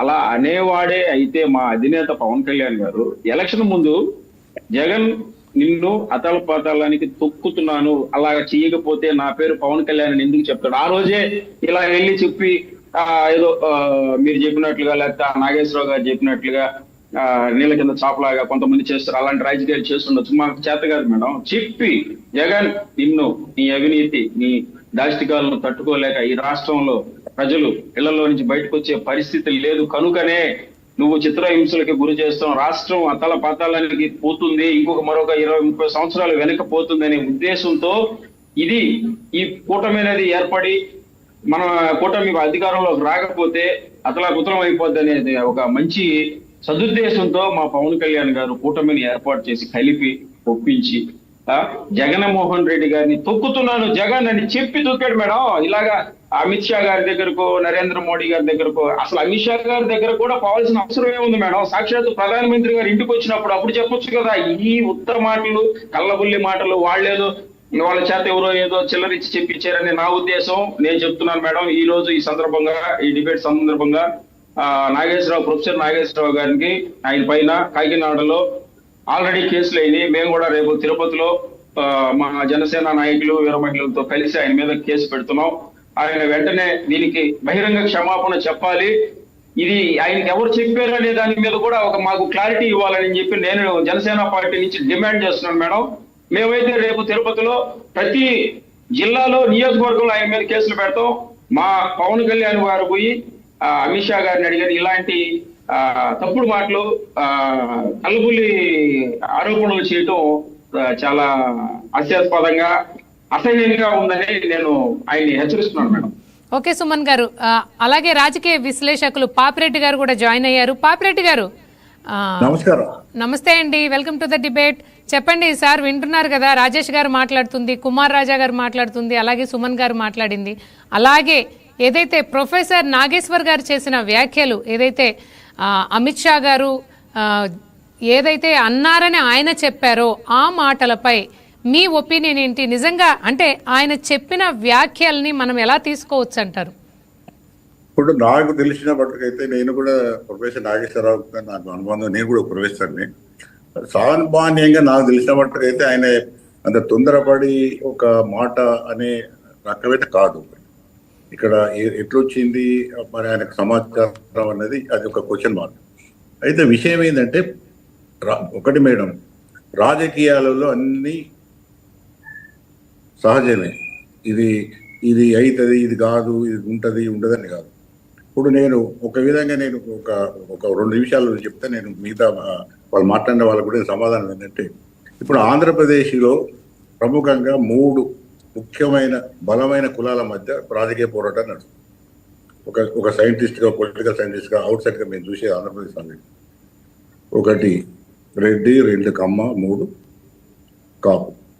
ఈ 3 కూడా బలమైన వర్గాలు. చాలా రోజుల నుంచి వెళ్ళి ఈ ఆంధ్రప్రదేశ్ రాష్ట్రం ఉన్నప్పుడు తెలంగాణతో, ఇప్పుడు ఆంధ్రప్రదేశ్ రాష్ట్రం అయిన తర్వాత కూడా ప్రముఖంగా 1983లో తెలుగుదేశం వచ్చిన తర్వాత నుంచి వెళ్ళి ఒకవైపు కమ్మ, ఒకవైపు రెడ్డి, ఇదే 2 రాజకీయ వ్యూహాలలో రాష్ట్రం ముందుకు పోయింది. తర్వాత రాష్ట్రం విడిపోయిన తర్వాత కూడా అదే పరిస్థితి ఆంధ్రప్రదేశ్లో, ఇప్పుడున్న ఆంధ్రప్రదేశ్లో కూడా ఉన్నది. అయితే ఇలా కాపు వర్గం కూడా ఒక 15-20 సంవత్సరాల నుంచి వెళ్ళి బలంగా ప్రయత్నం చేస్తున్నది. మేము కూడా అంటే ఇప్పుడు వాళ్ళు అలైన్ అవుతున్నారు, ఏదో ఒక గ్రూప్, అటు కమ్మ గ్రూప్గా, ఇటు రెడ్డి గ్రూప్గా, లేకపోతే ఓసారి అంటే సెకండరీ ఫీలింగ్ అంటే 2వ దానిలోనే ఉండిపోతారు. వాళ్ళు బలమైన రాజకీయ శక్తి ఎదిగి మేము కూడా నెంబర్ 1 పోవాలని వాళ్ళు కాపు వర్గం, సామాజిక వర్గం బాగా బలంగా ప్రయత్నం చేస్తారు. దానిలో చిరంజీవి గారు ప్రజారాజ్యం ఒక ఎక్స్పెరిమెంట్ అయితే, తర్వాత పవన్ కళ్యాణ్ గారు మళ్ళీ జనసేన. అంటే ఇది తప్పు కాదు, నేను చెప్పేది తప్పులు కాదు, జరుగుతున్న విషయాల నుండి విశ్లేషిస్తాను. కాబట్టి ఇప్పుడు ఈ 3 వర్గాలలో ఇప్పుడు 2 వర్గాలు ఒకటైనాయి. ఇది కమ్మ, కాపు 2 వర్గాలు ఒకటైనాయి కాబట్టి మనకు తెలిసింది. ఇదే అలయన్స్ వాళ్ళు ఎంత పవన్ కళ్యాణ్ జనసేన వాళ్ళు ఎంత గొప్పగా మాట్లాడుకున్నా, బీజేపీ వాళ్ళు ఎంత గొప్పగా మాట్లాడుకున్నా కూడా ఈ అలయన్స్ అనేది పర్మనెంట్ కాదు. ఇదే ఇట్లే ఉంటారు వీళ్ళు. ఇదే కాపు వర్గం సెకండ్ ఫీల్డింగ్ అంటే ఒక మిగతా వర్గానికి రెండో వర్గంగా ఉంటుంది అనేది కూడా సాధ్యం కాదు. ఎందుకంటే వాళ్ళు కూడా పెరుగుతున్నది, జనాలు ఎక్కువ ఉన్నారు, వాళ్ళు కూడా ఎకనామిక్ పవర్ పెరిగింది, అన్ని పవర్ పెరిగింది. కాబట్టి వాళ్ళు రియల్గా వాళ్ళు ముఖ్యమంత్రి కావాలనే ప్రయత్నం చేస్తున్నారు. సరే, అలా పవన్ కళ్యాణ్ గారు కూడా వాళ్ళకి ఒక రాజకీయ నాయకుడిగా ఆయన కూడా కొంత అది ఉండొచ్చు. అంటే ఒక విషయం ఏంటంటే ఈ నేపథ్యంలోనే మనం తీసుకున్నప్పుడు బీజేపీ రాజకీయం ఎట్లుంటుందంటే, ఇక్కడ రాష్ట్ర స్థాయిలో వాళ్ళ ప్రతినిధులు ఏం మాట్లాడినప్పుడు కూడా సెంట్రల్ గవర్నమెంట్ ఒక ఎట్లుంటుందంటే ఈవెన్ 2019 నుంచి అంటే 2019 నుంచి 2024 వరకు కూడా జగన్తో కూడా వాళ్ళు బాగానే ఉన్నారు. సెంట్రల్ గవర్నమెంట్ ఎప్పుడు కూడా జగన్ డిఫర్ కాలేదు, సెంట్రల్ గవర్నమెంట్తో ఆయన వైరుద్ధానికి పోలేదు, సెంట్రల్ గవర్నమెంట్ కూడా జగన్ జోలికి రాలేదు. అంటే కాకపోతే ఇండైరెక్ట్గా నడిచేది. ఇప్పుడు వీళ్ళు 24లో అలయన్స్ పెట్టుకున్నారు, బీజేపీ, జనసేన, టీడీపీ గెలిచారు కాబట్టి ఓపెన్ అలయన్స్. ఇక్కడ కేంద్రంలో వీళ్ళ మంత్రులు ఉన్నారు, రాష్ట్రంలో బీజేపీ మంత్రులు, ఒక అలయన్స్ నడుస్తుంది. అయితే ఒకటేంటంటే దీనిలో నేను నాగేశ్వర్ గారు చెప్పింది పెద్ద అసంజమస్యంగా నేను అనుకుంటాను. ఎందుకంటే సెంట్రల్ గవర్నమెంట్కి ఏది ఉంటే బ్యాలెన్స్ చేసుకుంటుంది. ఎప్పుడు కూడా వాళ్ళకు దూరదృష్టి ఎట్లుంటుందంటే, రేపు ఒకవేళ కూటమి ఓడిపోయింది, జగన్ వచ్చింది, జగన్తో వాళ్ళకి పంచాయతీ ఉంటుంది. జగన్ ఇక్కడ వాళ్ళకి ఆంధ్రప్రదేశ్లో ఇంట్రెస్ట్ ఏంటంటే రాజకీయ ప్రయోజనాలు, 25 ఎంపీ సీట్లు. ఒకవేళ ఉత్తర భారతదేశంలో అనివార్య పరిస్థితుల వల్ల అక్కడ దెబ్బతింటే ఉత్తరేతర రాష్ట్రాలైన ఎందుకు ఆంధ్రప్రదేశ్ అనుకూలం అంటే కాంగ్రెస్కు ఇక్కడ స్థానం లేదు. ఆంధ్రప్రదేశ్లో దాని అనుకుంటే ఇప్పటి వరకు కూడా ప్రజలు కాంగ్రెస్ను ఆదరించే పరిస్థితి లేదు. ఎందుకంటే ఈ దేశం అంటే రాష్ట్రాన్ని విడగొట్టిందన్న ఊహ ఇప్పటికి కూడా ఉన్నది కాబట్టి కాంగ్రెస్కు వాళ్ళకి అవకాశం లేదు. కాబట్టి బీజేపీ వాళ్ళకి ఏంటంటే ఏ గవర్నమెంట్ వచ్చినా ఆ ఎంపీ సీట్లు వాళ్ళకి కావాలి.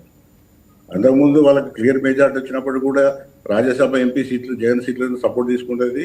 చాలా విషయాల్లో కూడా జగన్ వాళ్ళు సపోర్ట్ చేసిండు. ఇప్పుడు కూడా ఇది డైరెక్ట్ అలయన్స్ కాబట్టి ఈ రాజకీయాలలో మాటలు అనడం అంటే ఇప్పుడు అమిత్ షా కూడా అన్నది నేను తప్పనుకోలేదు. ఎందుకంటే వాళ్ళకి రాజకీయ ఇంట్రెస్ట్ ఉంటాయి.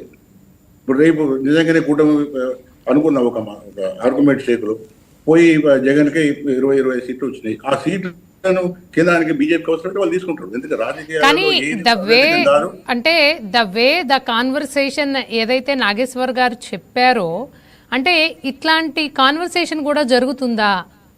మనకి నాదెండ్ల మనోహర్ గారు కూడా ఈ రోజు ప్రెస్ మీట్ పెట్టి ఏం చెప్పారు, అసలు మా మధ్య అటువంటి సంభాషణే రాలేదన్నారు. ఇప్పుడు ఏదైతే మనము నాదెండ్ల మనోహర్ గారు, డిప్యూటీ సీఎం పవన్ కళ్యాణ్ గారు, కేంద్ర హోంమంత్రి అమిత్ షా గారి మధ్య జరుగుతుందని మనం ఏదైతే మాట్లాడుకుంటున్నామో ఆ సంభాషణలో ఉన్న వ్యక్తే నాదెండ్ల మనోహర్ గారు ఈ రోజు ప్రెస్ మీట్ పెట్టి అలా జరగలేదని చెప్పారు. ఆ తర్వాత కూడా మనం దాన్ని ఎలా అర్థం చేసుకోవాలి? అదే ఇప్పుడు ఒకటి విషయాలు ఏంటంటే ఇవి కొన్ని ఆఫ్ ద రికార్డ్ నడుస్తాయి, రికార్డుకు రావాలి. చాలా విషయాలలో ఇంపార్టెంట్ విషయాలన్నీ కూడా ఆఫ్ ద రికార్డే ఉంటుంది.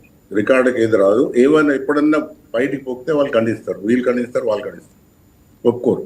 ఒకటి. రెండవది ఏంటంటే నా ఉద్దేశంలో అమిత్ షా వీళ్ళు మాట్లాడడంలో కూడా సమంజసం ఉండొచ్చు. ఎందుకంటే జగన్ వాళ్ళ శత్రువును ఏదో విధంగా మనకన్నా కూడా కేంద్ర ప్రభుత్వం ద్వారా దాన్ని ఒక విధంగా కొంత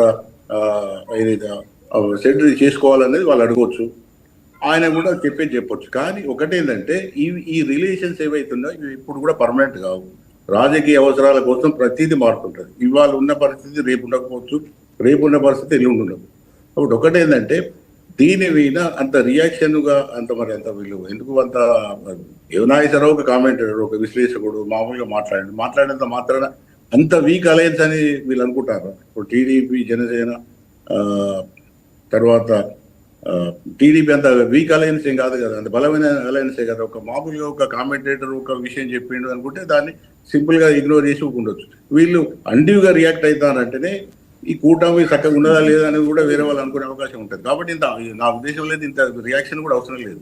ఎందుకంటే ఇప్పుడు ప్రజలకు స్వేచ్ఛ ఉన్నది, ఇట్లా జరిగిందని అంటారు. అన్నంత మాత్రాన దాంతో పెద్దగా ఆ కూటమికి వచ్చే నష్టం లేదు. ఇప్పుడు ఇమీడియట్ గా వచ్చే ప్రభుత్వానికి కూడా ఏం ప్రాబ్లమ్స్ లేవు. కాబట్టి అంటే పాపిరెడ్డి గారు ఇప్పుడు అందరూ సోషల్ మీడియాలో ఎలా మాట్లాడుకుంటున్నారంటే, అంటే ఎప్పుడు ప్రొఫెసర్ నాగేశ్వరరావు గారు ఇంత ఇదిగా వ్యాఖ్యలు చేసిన సందర్భాలు లేవు. సడన్గా ఆయన ఇలా మాట్లాడేటప్పటికి ఏంటి ఈయన ఇలా మాట్లాడారు, పోనీ మాట్లాడితే మాట్లాడారు, ఆయన వైఎస్ఆర్సీపీ కండువా వేసుకుని మాట్లాడుంటే బాగుండేదన్న టాక్ నడుస్తోంది. ఇప్పుడు ఒకటి మేడం, ఇక్కడ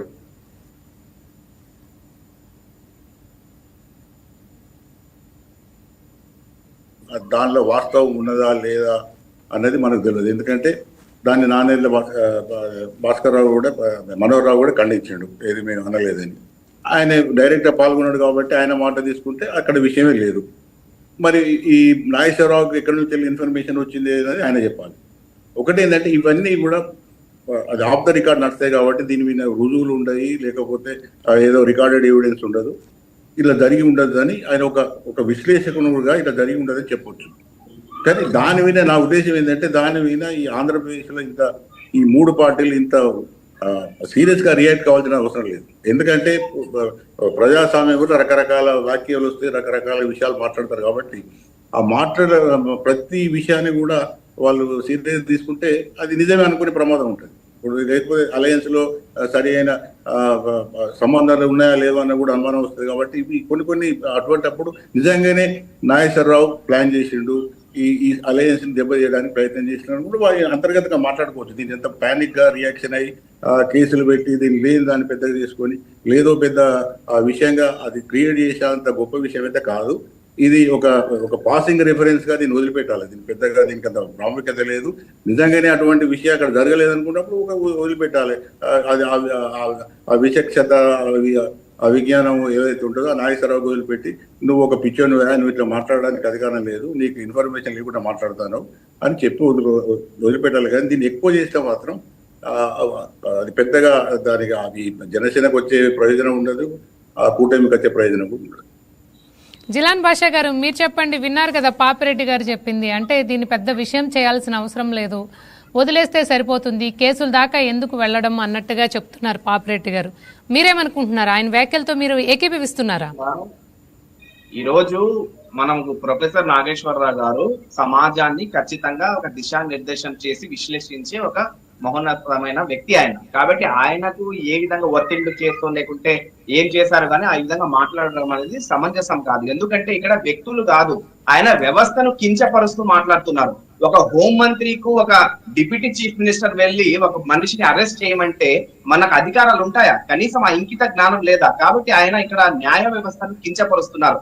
హోం మంత్రికి ఏదో విశేష అధికారాలు ఉన్నట్టు ఆయన సమాజాన్ని ఒక పక్కదో పట్టిస్తున్నారు. కాబట్టి ఈ విధంగా మనం భావ ప్రకటన స్వేచ్ఛ అని చెప్పి వదిలేస్తే ఆయన ఏమని చెప్తారు. కాబట్టి దాని ఖండన కోసము ఈ రోజు ఆయన మీద కేసు నమోదు చేయడం జరుగుతుంది. ఎందుకు ఒక బాధ్యతాయుతమైన స్థానంలో ఉన్నప్పుడు బాధ్యయుతంగా చేయాలని చెప్పేసి దాని యొక్క తాత్పర్యం. కాబట్టి ఆయన ఎవరో పరకాయ ప్రవేశం చేసినట్టు, ఎవరో కోర్ కమిటీ సభ్యులు చెప్పినట్టు ఈ విధంగా కల్పిత మాటలు మాట్లాడడం అనేది సమంజసం కాదు.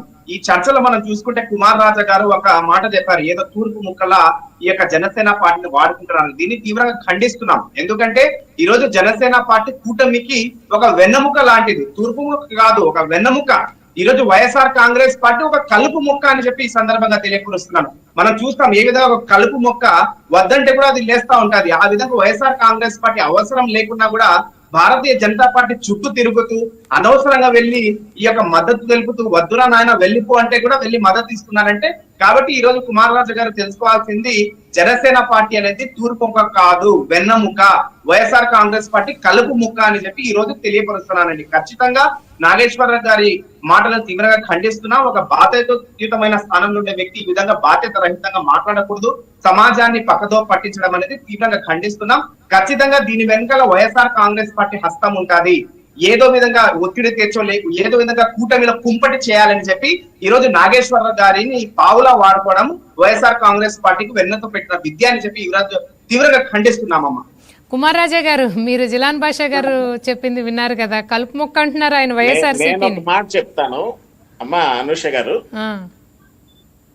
జిలాన్ బాషా గారు చెప్పిన, తమ్ముడు రాజేష్ గారు చెప్పిన, మరొక తమ్ముడు సుమన్ బాబు గారు చెప్పిన, వీళ్ళ ముగ్గురు జట్టు కట్టి ఉన్నారు కాబట్టి వీళ్ళు పడికట్టి పదాలు బాగా అలవాటు చేసుకున్నారు. వాస్తవాన్ని వాస్తవంగా అంగీకరించట్లేదు. రాజకీయాల్లో నేను ఒక మాట చెప్పాను, శాశ్వతంగా శత్రువులు ఉండరు, శాశ్వతంగా మిత్రులు ఉండరు. రాజకీయ అవసరాల కోసం ఎవరికి వారు అడ్జస్టెన్సెస్ కోసం ప్రయత్నాలు చేసుకునేటటువంటి క్రమంలో కూటమిగా ఏర్పడ్డారు. ఈ కూటమిగా ఏర్పడిన వాళ్ళు మరి ఒకరికొకరు సపోర్ట్ చేసుకొని మాట్లాడకుండా వేరే వేరేగా ఏం మాట్లాడతారు? ప్రొఫెసర్ పాపిరెడ్డి గారు చెప్పినట్టుగా ఇది లాంగ్ రన్లో 2029 నాటికి ఈ కూటమిలో బేటలు వారుతుంది అనేటటువంటి ఉద్దేశంతో ఈవేళ భుజాలు తడుక్కుంటున్నారు అందరూ. ఇప్పుడు కాన్ఫిడెన్షియల్గా జరిగినటువంటి మ్యాటర్ బయటకు లీక్ అయ్యేటప్పటికి అది కాదు అని ఖండించకపోతే ఏం చేస్తారు? మనోహర్ గారు, గౌరవ మంత్రివర్యులు ఖండించాలి. ఖండించకపోతే బాగోదు. అలాగే కూటమి శ్రేణులన్నీ కూడా ఈ విషయాన్ని ఖండించాలి. ఖండించకపోతే కూటమిలోనే లుకలుకలు స్టార్ట్ అవుతాయి. సార్, కుమార్ రాజా గారు ఎవరన్నారో గుర్తులేదు. ఇందాక మీది బీజేపీతో 1-sided లవ్ అన్నారు ఎవరో. నాకు సుమన్ గారు అన్నారా, జిలాన్ బాషా గారు అన్నారో గుర్తులేదు. జిలాన్ బాషా గారు అన్నారు 1-sided లవ్ అన్నారు. ఏంటి, ఒప్పుకుంటారా? 1-sided లవ్వేనా? కేంద్రంలో ఉండగా, బీజేపీ ప్రభుత్వం కేంద్రంలో ఉండగా రాష్ట్రాల్లో ఎవరు అధికారంలో ఉంటే వాళ్ళతో కలిసి ఉండడానికి, అలాగే రాష్ట్ర పార్టీలు బీజేపీతో కలిసి ఉండడానికి రాష్ట్ర అవసరాల దృష్ట్యా ఇప్పుడు గతంలో 2019 నుంచి 24 వరకు బీజేపీ పార్టీ అధికారంలో ఉంది. అలాగే రాష్ట్రంలో వైఎస్ఆర్ కాంగ్రెస్ పార్టీ ఒక అధికారంలో ఉంది. రాష్ట్ర అవసరాల నిమిత్తం బీజేపీ పార్టీని లవ్ చేయొచ్చు. అది 1-side లవ్ అని ఎందుకు అనుకోవాలి? రేపు పొద్దున్న 29లో పరిస్థితులు బీజేపీ లవ్ చేయట్లేదని చెప్తున్నారండి. బీజేపీ ఇష్టపడట్లేదని చెప్తున్నారు, అందుకని 1-sided లవ్ అంటున్నారు. బీజేపీ లవ్ చేస్తుందా లేదా అనేది 29 నాటికి తెలుస్తుందమ్మా. నేను ముందే చెప్పాను మీకు, ఈ విషయాలన్నిటి మీద క్లారిటీ రావాలనుకుంటే కాలం నిర్ణయిస్తుంది. Let us wait and see. Wait చేద్దాం. ఓకే, రాజేష్ గారు చెప్పండి, క్విక్ గా చెప్పండి. మాకు జగన్మోహన్ రెడ్డితో కలిసి అవసరం ఉండదు. అంత దౌర్భాగ్యము ఈ రాష్ట్రంలో రాదు. రాజేష్ గారు మర్చిపోకండి 2019 తర్వాత తప్పకుండా సార్ రాజేష్ గారు మాట్లాడాక మీరు మాట్లాడుతారు కానీ అవినీతి అక్రమాలు చేసే వాళ్ళు, లేకపోతే 16 నెలలు జైలు శిక్ష అనుభవించి వచ్చిన వాళ్ళ పార్టీ చెందిన పార్టీ కాదు.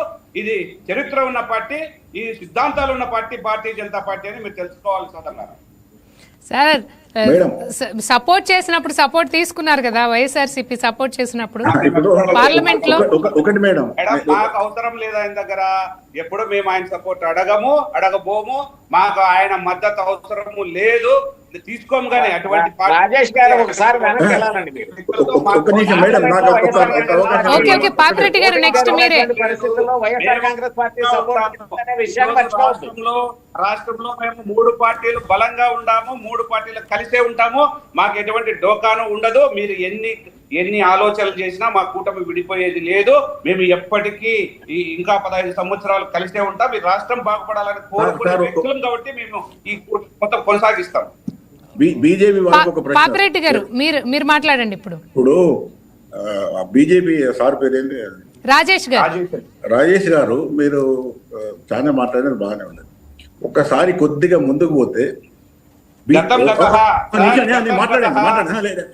మీ కంప్లీట్. బీజేపీ టీడీపీ రిలేషన్ నేను మాట్లాడుతాను. ఒక్క నిమిషం, మీరు చాలా మాట్లాడేది ఓకే. నేను బీజేపీ టీడీపీ రిలేషన్స్ చాలా పాతయి, వాజ్పేయి ఉన్నప్పటి నుంచి వెళ్ళి ఉండేది. వాజ్పేయి చెప్పేది నండి, ఒక నిమిషం మాట్లాడేది ఓకే ఉన్నది, రిలేషన్ ఉన్నది. తర్వాత అది బ్రేక్ అయింది. చంద్రబాబు నాయుడు గారు బయటకు వచ్చి బీజేపీని ఎన్ని తిట్టాలని తిట్టాడు. మొన్న కూడా 2014-19 అప్పుడు కూడా సెంట్రల్ గవర్నమెంట్ తోని పంచాయతీ పెట్టుకున్నాడు, బీజేపీని విపరీతంగా విమర్శించారు. అటువంటి దాంతోనే మీరు పొద్దు పెట్టుకున్నారు వాళ్ళు. అంటే ఒకటి మీరు చెప్పదలుచుకున్నది, మీకు రాజకీయాలలో ఒక విశ్లేషణ కూడా మాకు అంచనాలు ఏంటంటే మీరు ఎన్ని మాట్లాడుకున్నా కూడా మాకు నవ్వొస్తుంది. ఎందుకంటే మీరు అక్కడ కూర్చుంటే మీ పార్టీ దాన్ని బాగా మీరు సపోర్ట్ చేయాలని మాట్లాడతారు. కానీ రాజకీయాలలో పర్మనెంట్ శత్రువులు, పర్మనెంట్ మిత్రులు లేరు. మీరు 2 సార్లు టీడీపీతో పంచాయతీ పెట్టుకున్నారు, 3వ సారి మళ్ళీ కలిసి 2 సార్లు టీడీపీ కూడా మీతో పంచాయతీ పెట్టుకొని చంద్రబాబు నాయుడు గారు ఎన్ని మాటలు అన్నారో బీజేపీ అన్న తర్వాత మళ్ళీ 3వ సారి కలిసాం. కాబట్టి ఎందుకు కలుస్తారు అంటే రాజకీయ అవసరం. కలవడం తప్పు కాదు, కలవడం అనైతికం కాదు. కానీ రాజకీయ అవసరాలు ఇప్పుడు మీరు తీరిక తాపిగా కూర్చొని మాట్లాడతాను కదా, 29లో ఏమైతుందో తెలియదు. రాజకీయాలు ఎప్పుడూ మారుతుంటాయి. Let and see. రాజకీయాలు ఎప్పుడు మారుతుంటాయి, రాజకీయాలు ఎప్పుడు ఒక తరీకు ఉండవు. అట్లుంటాయి అనుకుంటే మాత్రం రాజకీయాలు తెలివై అని అనుకోవాల్సి ఉంటుంది. ఎందుకంటే రాజకీయాలు ఎప్పుడు డైనమిక్ గా నిరంతరంగా మారుతుంటాయి, ఈక్వేషన్స్ మారుతుంటాయి, అన్నిటికంటే ఎక్కువ అవసరాలు మారుతుంటాయి. కాబట్టి భవిష్యత్ నాకు ఏ పార్టీ కూడా సంబంధం లేదు వైసీపీ, ఎందుకంటే నేను తెలంగాణ వాడిని కాబట్టి మీ 3 పార్టీలతో నాకేం సంబంధం లేదు. కానీ 3 పార్టీలు కానీ అటు వైసీపీ కానీ. కానీ ఒకటి ఏంటంటే, ఒకటి విశ్లేషకులుగా మేము చెప్పేది ఏంటంటే, మీరు పార్టీ స్టాండ్ సపోర్ట్ చేసుకోవచ్చు, కానీ రాజకీయాలలో ఎప్పుడు కూడా అన్నిటికన్నా ఒకటి పర్మనెంట్ ఉండేది, అన్ని టెంపరీ. పర్మనెంట్ ఉండేది ఏంటంటే ఒక ఇంట్రెస్ట్. ఆ ఇంట్రెస్ట్ ఏంది? అధికారంలో ఉండాలి. ఆ అధికారంలో ఉండాలనే ఇంట్రెస్టే అన్నిటినీ నిర్ణయిస్తుంది. అది ఎవరితో కలవాలి, ఎవరితో కలవద్దు, ఎవరితో కలిస్తే ఎందుకు లాభం అవుతుంది, ప్రయోజనం ఎంత ఉంటుంది, నష్టం ఎంత, అవన్నీ కూడా రాజకీయ ఈక్వేషన్స్. ఆ రాజకీయ ఈక్వేషన్స్లోనే అమిత్ షా అటువంటి పెద్దోళ్ళు వాళ్ళు కూడా చాలా రాష్ట్రాల ఏ పార్టీలతో కూడా వాళ్ళు అంతర్గతంగా వాళ్ళకు ఉంటే సంబంధాలు వాళ్ళకు ఉంటాయి. మనం ఎంత మాట్లాడుకున్నా కూడా, మీరు ఇక్కడ కూర్చొని మాట్లాడినా కూడా అమిత్ షా కూడా అక్కడ ఏమో వినడు, మారదు. కానీ అంతర్గతంగా అన్ని కనెక్షన్స్ ఉంటాయి కాబట్టి తప్పు కాదు. మీరు ఇంకొకటి ఏంటంటే, ఇక్కడ తప్పు ఒప్పుల సమస్య కాదు, అది రాజకీయ అవసరాలు, రాజకీయ చతురత అంటారు, రాజకీయ నీతి. మన చాణక్యుడు చెప్తారు రాజకీయ నీతి అనేది. ఆ రాజకీయ నీతి బీజేపీ బాగా చేస్తారు. కాబట్టి ఈ రాజకీయ నీతిని ఈ భాగంగానే ఇదేదో తప్పు కాదు, లేకపోతే ఏదో ఇక్కడ టీడీపీనో లేకపోతే అలయన్స్ మోసం చేసినట్టు కాదు. ఇవన్నీ కూడా ఎందుకు మీరు ఇంత సీరియస్ గా రియాక్ట్ అవుతారో నాకే అర్థం తెలియదు. కానీ ఇవన్నీ కూడా ఏం లేదు, ఇలా సింపుల్ విషయం పట్టుకొని మీరు ఇంత పెద్ద గొప్పగా దాన్ని ఏదో దేశ సమస్యగా చేసే పద్ధతి లేవలో మాట్లాడుతారు. ఆయన చేసిన కామెంట్స్ మీదే మాట్లాడుతున్నాం. కానీ ఇది ఆయన ఒక మేధావి అనే వ్యక్తి ఈ విధమైన కామెంట్స్, ఈ విధమైన దుష్ప్రచారము ఎంతవరకు సమంజసము, కింద కేడర్ కి ఏ విధంగా వెళ్తుంది అనేది మా బాధ మాకుంటుంది. మా కార్యకర్తల మనోభావాలను గౌరవించాలా. ఒకటి రాజేష్ గారు ఆయన అనలే. ఇప్పుడు ఆయన ఇంతవరకు కూడా నేను అన్న వర్డ్స్ ఆయన ఏది నాగేశ్వరరావు ఏదైతే అన్నాడో దాన్ని ఇంతవరకు నాకు తెలిసిన మటుకైతే ఆయన అయితే బ్యాక్ తీసుకోలేదు. కాబట్టి ఆయనకున్న సమాచారం మీద ఆయనకు ఉండుండొచ్చు. ఎందుకంటే ఇప్పుడు మీకు ఎవరు చెప్పారు, ఎట్లా వచ్చింది సమాచారం, ఏ విధంగా చెప్పారు తెలియాలి కదా, ప్రజలకు తెలియాలా. ఒక పెద్ద మనిషి ఇప్పుడు ఒక విషయం ఏంటంటే ఆయనకు ఉండే సమాచారం ఆయనకు ఉండొచ్చు. రేపు ఏమైనా అది ఎక్స్ప్రెస్ చేయమని ఎవరు చెప్పారు? హోంశాఖ మంత్రి లేకపోతే ఇంకొకరి మీద అపాండాలు వేసేటప్పుడు ఆధారాలుగా చెప్పాలి కదా, ఆధారాలతో చెప్పాలి కదా. ఒకటి రాజేష్ గారు, అది నిజమైనా కూడా మీరు ఉలికి పడాల్సిన అవసరం లేదు. రాజకీయాలలో నడుస్తుంది, అది తప్పు కాదు. అసలు మీరు ఎందుకైతున్నారు? కానీ ఇప్పుడు కూటమి దెబ్బతీయడానికి సెంట్రల్ గవర్నమెంట్ ప్రయత్నం చేస్తున్నది బీజేపీ. దేశ హోంశాఖ మంత్రి ఈయన చెవులో చెప్పినట్లు దాన్ని పెద్దగా మీరు చిత్రించాల్సిన అవసరం అయితే లేదు. అది అంత ముఖ్యమైన విషయం కూడా కాదు. నాగేశ్వరరావు అనేది ఒక వ్యక్తి. నాగేశ్వరరావు ఒక వ్యక్తి అన్నంత మాత్రాన ఒక ఆంధ్రప్రదేశ్ ఒక పెద్ద స్టేటు, 25 ఎంపీల సీటు, ఒక బ్రహ్మాండమైన మెజార్టీతో నడుస్తున్న రాష్ట్రం ఏమైతుంది? ఎందుకు అదైతుంది? అంత ఈజీగా ఉండదు. అంత కూటమి అంత బలహీనంగా ఏం లేదు కదా, బలంగానే ఉన్నది కదా. సబ్మిషన్ బలంగానే ఉంటది, బలంగానే ఉన్నది. నేనే అంటున్నా బలంగానే ఉన్నది కదా అంటున్నాను. అదే బలహీనంగా లేదు, బలంగానే ఉన్నది. బలంగా ఉన్న కోట బేట్లు వాడుతుందని కంగారు పడుతున్నారు సార్. కంగారు పడాల్సిన అవసరం లేదు. కుమార్ రాజా గారు స్ట్రాంగ్ గా ఉన్నారని మీరు కంగారు పడుతున్నారా? కూటమి స్ట్రాంగ్ గా ఉన్నారు, కంగారు పడుతున్నారు. వైసీపీ కంగారు లేదు, మాకు ఎటువంటి తొందర లేదు, మా కోటలు బలంగా ఉన్నాయి. కుమార్ రాజా గారు 29లో చూద్దాం సార్. తప్పకుండా కాబట్టి రియాక్షన్ అవసరం లేదనేది మాట్లాడడం వల్ల ఆలోచన ఏంటంటే ఇంత బలంగా ఉండాలని విషయానికి ఎందుకు మా అభిప్రాయం మీరు చెప్పాలి కదా సార్. అభిప్రాయాలు మీరు చెప్పాల్సిందే. మా అభిప్రాయం చెప్పకపోతే ఎలా? మా మీద నింద వేసేసి మీరేం మాట్లాడకూడదంటే అది ఎట్లా? మాట్లాడినా కష్టము, మాట్లాడిపోయినా కష్టము అన్నా. రాజేష్ గారు, రాజకీయాలు కూడా అవసరార్థమే స్నేహాలు ఉంటాయి సార్. అవసరాల కోసమే అట్లని రాష్ట్ర ప్రయోజనాలు తాకట్టు పెట్టే విధంగా ఉండదండి. రాజకీయ పార్టీలో కూడా చాణక్య నీతి నడిపించబడుతుంది. తాకట్టు పెట్టిన వ్యక్తి ఎవరో తెలుసు మనకు. అవన్నీ వద్దు. ఇప్పుడు దీని గురించి డిబేట్ గురించి ఆయన ఏం మాట్లాడారు దాని గురించే మనం మాట్లాడాలి. లేరని చెప్పి మాకు అస్సలు కంగారు లేదండి, మాకు అస్సలు కంగారు ఆత్మహత్యలు ఉంటాయని చెప్పేసి కూడా మీరు గుర్తించాలి. రాజకీయాల్లో శాశ్వత మిత్రులు శాశ్వత శత్రులు ఉండరని చెప్పి నొక్కి చెప్తున్నారు కదా. రాజకీయాల్లో హత్యలు ఉండవు, ఆత్మహత్యలే ఉంటాయి. వైఎస్ఆర్ కాంగ్రెస్ పార్టీతో ప్రతిపక్ష స్థానాన్ని కోల్పోయిన వైఎస్ఆర్ కాంగ్రెస్ పార్టీతో ఏ పార్టీ కూడా 2029 సంవత్సరంలో కాబట్టి భారతీయ జనతా పార్టీ వైఎస్ఆర్ కాంగ్రెస్ పార్టీతో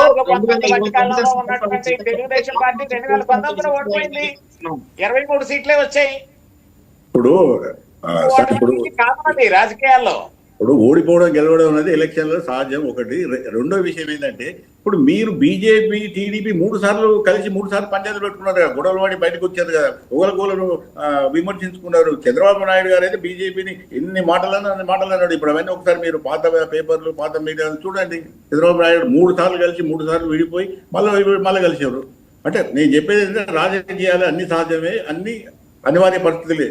కాబట్టి లేదు రాదు పోదు అనేది అది మాట్లాడితే కరెక్ట్ కాదు.